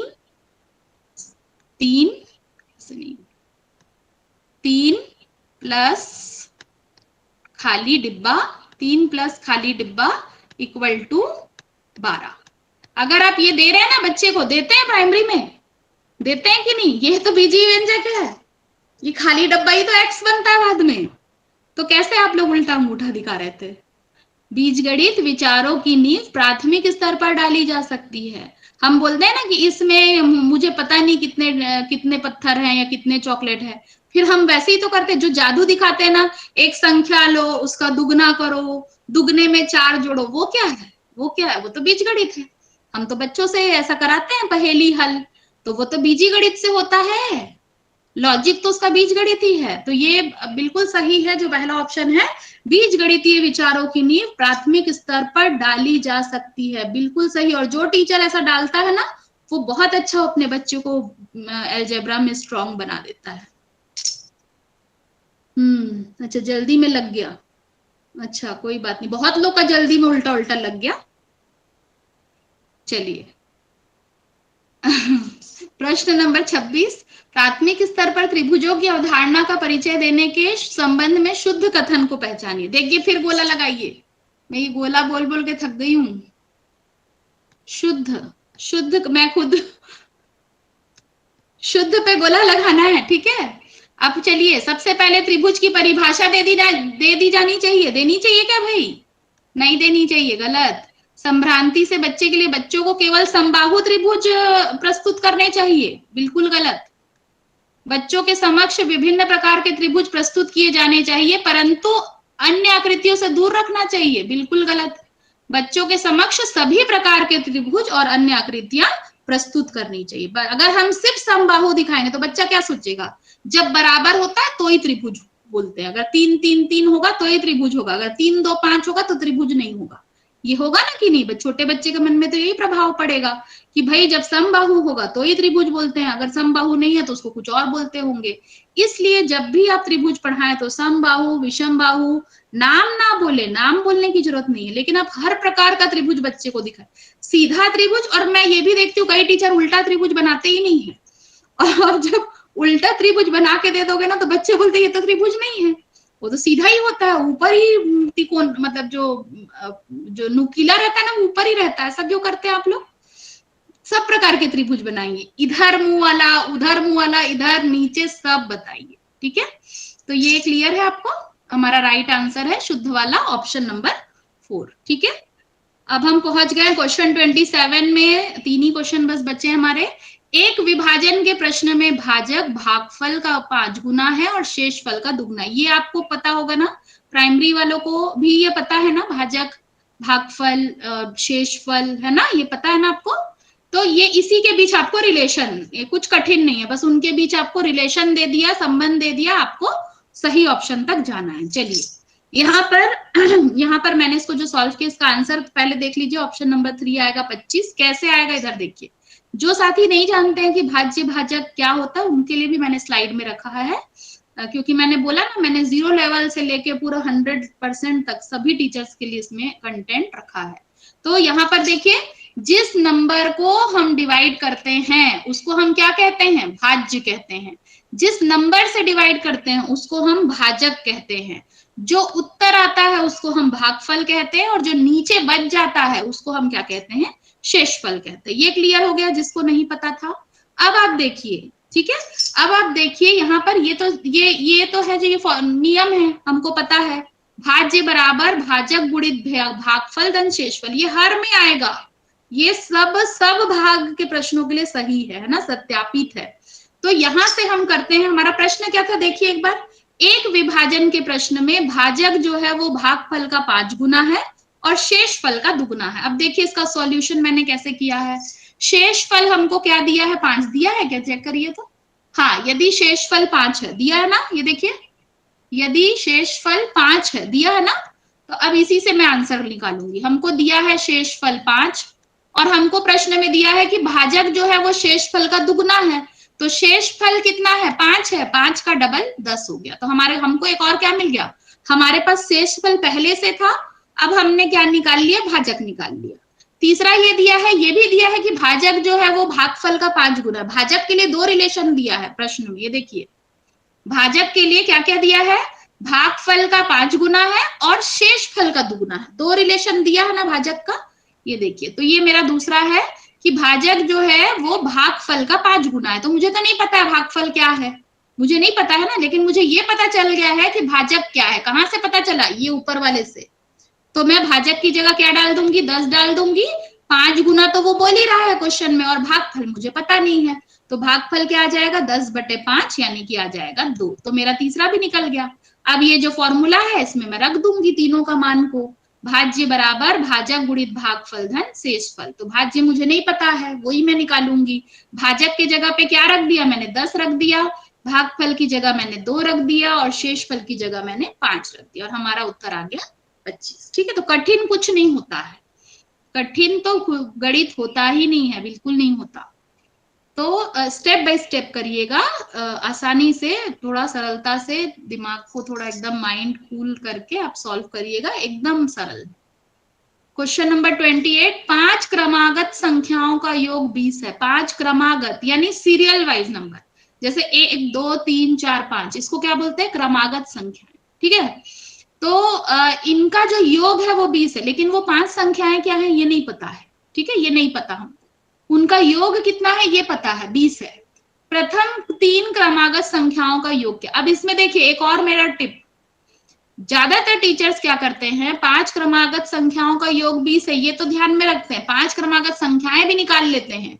कहाँ गलती होती है कि प्रश्न क्या पूछा है, आप लोग इसको ध्यान नहीं देते हो कि 3 क्रमागत संख्याओं का योग पूछ रहा है ना। आपको कुछ और निकालते निकालते कोई ऑप्शन दिख जाता है, आप उसमें टिक करके आ जाते हैं, तो वो हमको पॉइंट आउट करना है कि हमको निकालना क्या है, क्या अज्ञात है, क्या अज्ञात है। जैसे आप वहां पर अशुद्ध को करते थे ना, इसको भी गोला करिएगा। एक और टिप, जो निकालना है उसको गोला करिए, 3 क्रमागत संख्याओं का योग निकालना है, इसको गोला करिए। ठीक है, कभी गलती नहीं होगी। अभी तो सब हंस रहे हैं मेरे ऊपर, लेकिन देखिएगा यही सब काम आएगा आपकी टिप्स। तो चलिए देखते हैं कैसे करेंगे। ये जो 5 क्रमागत संख्या वाला है ना, ये हमेशा कैसे लेंगे आप? x, x+1, x+2, x+3, x+4। ठीक है, ऐसे लेना है आपको क्रमागत, क्योंकि क्रम से रहेंगे। 1, 1 धन 1 2, 1 धन 2 3, 1 धन 4 5, इस तरह से लेना है आपको। तो कैसा लेंगे हम, ये देखिए। माना 5 क्रमागत संख्याएं हैं, क्योंकि क्रम से रहेंगी ये x, x+1, x+2, x+3, x+4। क्योंकि 5 बोल रहा था तो हम 4 तक गए हैं ना, अगर 6 बोलता तो आपको एक और लेना पड़ता, x+5 भी लेना पड़ता। अब ये बोल रहा है इनका योगफल कितना है, 20 है बोल रहा है, तो सबको जोड़ दीजिए। ये जो मैंने 5 लिए ना, जो 5 माने हैं, इन सबको जोड़े, बराबर 20 कर लिए। x कितनी बार है ये? 1 बार, 2 बार, 3 बार, 4 बार, 5 बार। 5 बार x जोड़ते हैं तो क्या आ जाता है? 5x। 5x आ गया, और नंबर को जोड़ दीजिए, 1 + 2 3, 3 + 3 6, और 6 + 4 10, ये हो गया 10। और राइट हैंड साइड में आपका 20 लिखा है, तो 5x क्या हो जाएगा, ये वाला जो +10 है वो उधर जाएगा, है ना, पक्षांतर होगा। तो 20 में से 10 को घटाएंगे, क्या आ जाएगा? 10 आ जाएगा। x का मान आ जाएगा 10/5 यानी कि 2। तो हमारा भी सिर्फ x आया, हमारा आंसर नहीं आया है, हमारा क्या आया है? x आया है। अब ये जो था इसमें आप मान रखिए x का। पहला नंबर क्या हो गया? 2। x है ना पहला नंबर, तो क्या हो गया हमारा पहला नंबर? 2। अगला नंबर है x+1 यानी 2 + 1, अगला नंबर क्या हो गया? 3। फिर तीसरा नंबर होगा x+2, x क्या आया है? 2, 2 और 2 4। उसके बाद अगला नंबर है 2 + 3, है ना, यानी हो गया 5, और अगला हो गया आपका 6। तो वो जो 5 क्रमागत संख्याएं क्या आ गई हमारी? 2 3 4 5। कई साथी क्या करते हैं, सबको जोड़ देते हैं, उनको ये याद नहीं है कि हमको चाहिए क्या था क्वेश्चन में, इसलिए मैंने गोला लगवाया है। 3 क्रमागत संख्याओं का योग, प्रथम 3 क्रमागत, प्रथम ना, ये भी ध्यान रखिए। तो प्रथम 3 क्या है? 2 3 और 4। प्रथम 3 हमारे क्या है? 2 3 और 4। इन सबको जोड़िए, 2 और 3 5, और 5 और 4 9। तो कितना आ गया हमारा आंसर? 9। देखिए यहाँ पे ऑप्शन में ऑप्शन नंबर 2 है 9। ठीक है, ओके। तो कुछ भी कठिन साथियों नहीं है, सब मुझे तो प्राइमरी लेवल का ही लगता है, सब बस घुमा के दे रहा है और कुछ भी नहीं है। हमको हमारा डाइवर्ट करके दे रहा है, हमारा ध्यान भटका रहा है वो, बस, और कुछ नहीं। और हम भटक जा रहे हैं और टेट नहीं पास कर पा रहे, है ना। तो नहीं करना है ऐसा। अब लास्ट क्वेश्चन, 2 क्वेश्चन बस बचे हैं हमारे। एक वर्ग के रूप में तार, एक तार है ना, एक तार है, तो उसको एक वर्ग के रूप में पहले उस तार को जमा दिया गया, ये हो गया वर्ग, है ना। ये मैं इससे ड्रॉ कर रही हूँ तो ऐसे ही बनेगा ना। तो इसका क्षेत्रफल, एरिया क्या आ गया? इसका एरिया क्या आ गया आपका? 144 आ गया। ये तार है ना एक, ये आपका वर्ग नहीं है, ये क्या है? एक तार है। तार को मैं ऐसे ऐसे ऐसे करके रख दी हूं एक जगह पे, तो वो क्या बन गया? एक वर्ग बन गया। यदि इसी तार को एक आयत के रूप में मोड़ा जाए, अब देखिए यही तार है सेम, अब इसको लेकिन मैं क्या बना रही हूं? आयत बना रही हूं। जिसकी लंबाई 16 सेंटीमीटर है, आयत की लंबाई क्या दी है, 16 दिया है, तो कितना क्षेत्रफल घेरेगा, हमको निकालना क्या है, इस आयत का क्षेत्रफल निकालना। तो पहले हमेशा ना मैं प्रश्न को विजुअलाइज करती हूँ, मैं बच्चों को भी सिखाती हूँ ना, पूरा लिख डालो, जो जो दिया है ना उसको चित्र बना डालो, क्या दिया है, क्या निकालना है, उसको क्वेश्चन मार्क लगा के सारी चीजें विजुअलाइज होनी चाहिए कि मेरे पास क्या क्या है और मुझे क्या क्या निकालना है। और ये एक तार है, याद रखिएगा, तार है, और तार से ही वर्ग भी बन रहा है, तार से ही आयत भी बन रहा है। तो सबसे बड़ा कॉन्सेप्ट इस क्वेश्चन के पीछे ये है कि जब एक ही नाप का तार है तो वर्ग का परिमाप और इस आयत का परिमाप दोनों क्या होंगे, बराबर होंगे। आप कुछ भी बना लीजिए उस तार से, वो तार तो उतना ही लंबा है ना, सबको जोड़ते हैं ना, पेरीमीटर के लिए क्या करते हैं, सारी भुजाओं को जोड़ते हैं। तो वो तार जब उतना ही लंबा है, आप ऐसा बना लो, ऐसा बना लो, वो तार की जो लंबाई है वो उतना ही परिमाप हर फिगर का आएगा। तो जो परिमाप उस वर्ग का आएगा वही परिमाप क्या आएगा, इस आयत का आएगा। ये आप समझ पाए, क्या मैं समझा पाई आपको? क्योंकि हम एक तार से इसको बना रहे हैं, हम तार से इसको बना रहे हैं, और तार की लंबाई जो है वो फिक्स है ना। अगर मान लीजिए 20 सेंटीमीटर का तार है, आप बना के देखिएगा, इसमें धागा ले लीजिएगा, ऊन ले लीजिएगा, आप उतने लंबे धागे, उतने लंबे उससे आप कुछ भी बनाएंगे ना, आपका परिमाप हर आकृति का वही आएगा। ठीक है, तो यहां पर देखिए इसको सॉल्व कैसे करेंगे। इसका आंसर 128 है, लेकिन ये आ कैसे रहा है हम इसमें देखते हैं, क्योंकि मैं बोलूंगी तो शायद आप विजुअलाइज नहीं कर पाएंगे। वर्ग का क्षेत्रफल क्या दिया है, क्वेश्चन में दिया है कि नहीं, 144, ये देखिए यहाँ पे। ठीक है, अच्छा ये भी देख लीजिए, क्या क्या निकालना है हमको, क्षेत्रफल निकालना है, किसका, आयत का, आयत का क्षेत्रफल निकालना है। ये याद रखिएगा ना, क्या निकालना है, ये बहुत इंपॉर्टेंट होता है। तो हमको दिया क्या है, वर्ग का क्षेत्रफल दिया है और आयत की लंबाई, दो ही चीज बस दिया है और कुछ नहीं दिया है। ठीक है, तो चलिए, वर्ग का क्षेत्रफल हमको पता है 144 है, तो वर्ग का साइड कितना आ जाएगा, 12, 12 गुणित 12 144 होता है ना। भुजा गुणित भुजा होता है ना वर्ग का आयत, तो भुजा कितनी आ गई हमारी, 12 सेंटीमीटर, क्या आ गई, 12 सेंटीमीटर। इसमें कुछ डाउट है किसी को? 144 क्षेत्रफल था, तो भुजा कितना आ गया, 12 आ गया। क्लियर है आप सब? ये ए क्या है, ये भुजा है ना, ये भुजा है, तो भुजा गुणित भुजा ही तो होता है वर्ग का क्षेत्रफल। अगर भुजा गुणित भुजा क्षेत्रफल है तो एक भुजा कैसे आएगा, 144 का स्क्वायर रूट निकाल के, 144 का स्क्वायर रूट क्या होता है, 12 होता है। ठीक है, तो हमारे जो वर्ग का जो भुजा है वो कितना आ गया, 12 आ गया। ठीक है, अब वर्ग का परिमाप निकालिए। वर्ग का परिमाप क्या होता है बताइए, सूत्र वर्ग के परिमाप का सूत्र होता है 4 गुणित भुजा, 4 गुणित भुजा, भुजा मतलब ए है ना, ये जो मैंने ए निकाला है, तो 4 गुणित क्या हो जाएगा, 12, 4 गुणित क्या हो जाएगा, 12, यानी इसका पेरीमीटर कितना आ गया, इस वर्ग का 48 आ गया। कितना आ गया, 48 आ गया। अब मैंने क्या बोला था कि वही तार से आप आयत भी बना रहे हो, जिस तार से आपने वर्ग बनाया है उसी तार से आप आयत भी बना रहे हो। तो ये जो आयत होगा, कहां चला जाता है, ये जो आयत होगा इसका भी पेरीमीटर कितना होगा, 48 होगा। और लेकिन आयत का जो पेरीमीटर का फॉर्मूला है वो अलग है, क्या है बताइए, 2 इंटू एल प्लस बी, ये है ना। आयत का पेरीमीटर का फॉर्मूला यही है ना, ये कितना आएगा, 48 आएगा। ये हमको पता चला, कहां से पता चला, ये ऐसे पता चला क्योंकि एक ही तार से वर्ग भी बन रहा है मोड़ के, और एक ही तार से आयत भी बन रहा है, तो दोनों तार की लंबाई सेम है, इसलिए पेरीमीटर दोनों का सेम होगा। तो पहले मैं वर्ग का पेरीमीटर निकाल ली, उसी का इक्वल करके मैं क्या निकालूंगी, आयत का पेरीमीटर। और आयत के पेरीमीटर में क्यों निकाल रही हूँ, क्योंकि मेरे पास सिर्फ लंबाई है प्रश्न में, देखिए मेरे पास सिर्फ लंबाई है, लंबाई 16 सेंटीमीटर, मेरे पास तो चौड़ाई है ही नहीं, मैं कैसे क्षेत्रफल निकालूं, आयत का क्षेत्रफल निकालना है ना, एल इंटू बी निकालना है, मेरे पास खाली एल है, मैं कैसे निकालूं, तो मुझे बी निकालना है। बी में निकालने के लिए मैं पेरीमीटर का इस्तेमाल कर रही हूँ। पेरीमीटर के लिए मैंने क्या ट्रिक लिया है, वर्ग का पेरीमीटर उसके बराबर है, तो वर्ग का पेरीमीटर मैंने 48 आया था, तो मैं आयत के भी पेरीमीटर को क्या मान रही हूँ, 48 मान रही हूँ, और उससे मैं निकालूंगी चौड़ाई, उस आयत की चौड़ाई।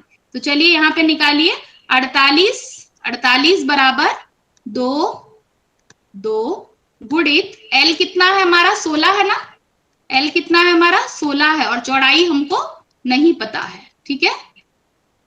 अच्छा नेक्स्ट स्लाइड में तो है, इतना लिख क्यों रही हूँ। 48 बराबर 2 गुणित L प्लस बी, ये 16 कहाँ से आया, ये प्रश्न में दिया है, ये 16 प्रश्न में दिया है, ये देखिए, ये देखिए, ये 16 देखिए, ये दिया है ना लंबाई।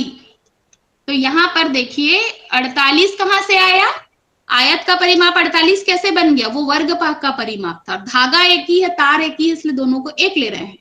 2 इंटू एल प्लस बी, अब मेरे को बी लगाना है तो दोनों तरफ मैं क्या कर रही हूँ, 2 से भाग दे रही हूँ। 48 को 2 से भाग दीजिए, 24 आ गया। 2 गुणित 16 क्या होता है, 32 होता है। 32 को आधे से भाग करेंगे तो क्या आ जाएगा 16 और प्लस आ गया ये बी, ठीक है। ये 2 मान लीजिए हट गया, समझ लीजिए 2 से भाग किए तो क्या बच गया 16 प्लस बी, समझ पा रहे हैं आप। इसके बाद आयत की चौड़ाई हमारी क्या आ गई, 24 में से 16 को घटाएंगे तो हमारे आयत की चौड़ाई आ जाएगी। 24 में से 16 को घटाए तो क्या आ गया 8 आ गया। अब हमारे पास लंबाई भी हो गई, चौड़ाई भी हो गई। लंबाई 16 दिया है प्रश्न में और चौड़ाई क्या आ गया 8 आ गया।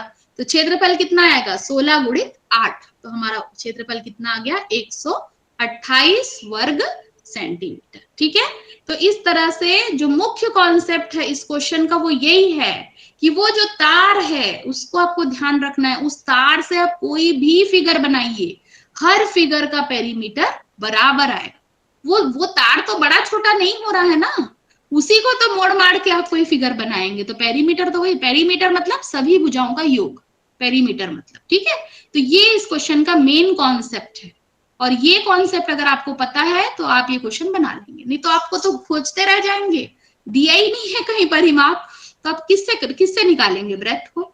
तो ये आपको समझना है। थोड़ा तो एक दो क्वेश्चन मुझे लगता है कि कठिन आपको वहां लग सकता है कठिन नहीं, लेकिन बस वो जो थिंकिंग है, क्रिटिकल थिंकिंग, वो एनालिसिस, वो चीज वहां पर कर पाते हैं कि नहीं ये है, लेकिन मुझे लगता है आप सब कर लेंगे। चलिए लास्ट क्वेश्चन 754 हो गया।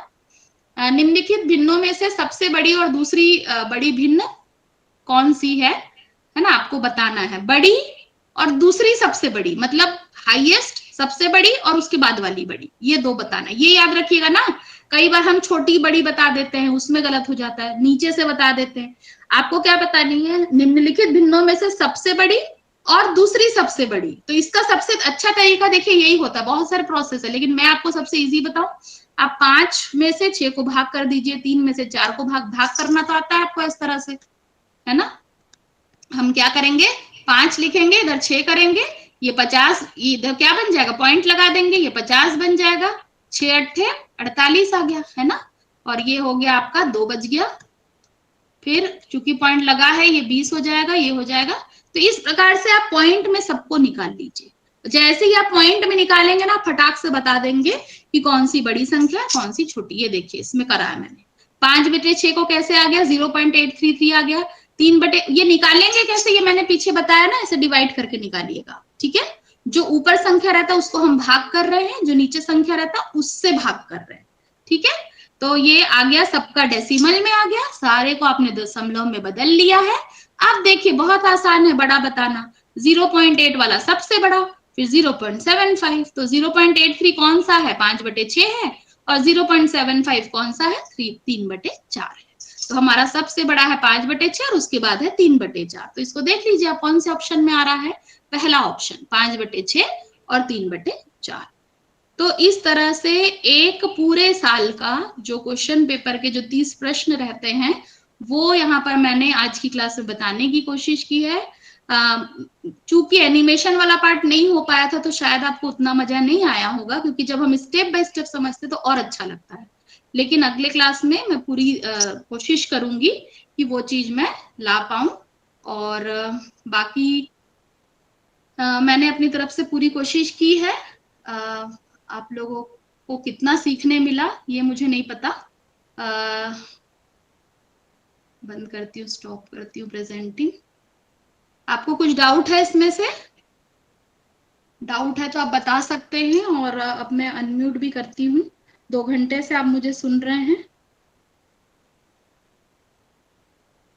तो ये थी आज की क्लास, और आपको अगर ऐसी क्लास और चाहिए तो आप मुझे सजेशन जरूर देंगे कि आगे भी मैडम आप क्वेश्चन पेपर ही डील करिए और अगर आप चाहते हैं कोई टॉपिक पढ़ाना तो आप वो भी मुझे बता दीजिए, उस तरह से मैं तैयारी आपको कराऊंगी। ठीक है, कोई कुछ कहना चाहते हैं? सुरेंद्र जी, आप कुछ कहना चाहते हैं, बोलिए।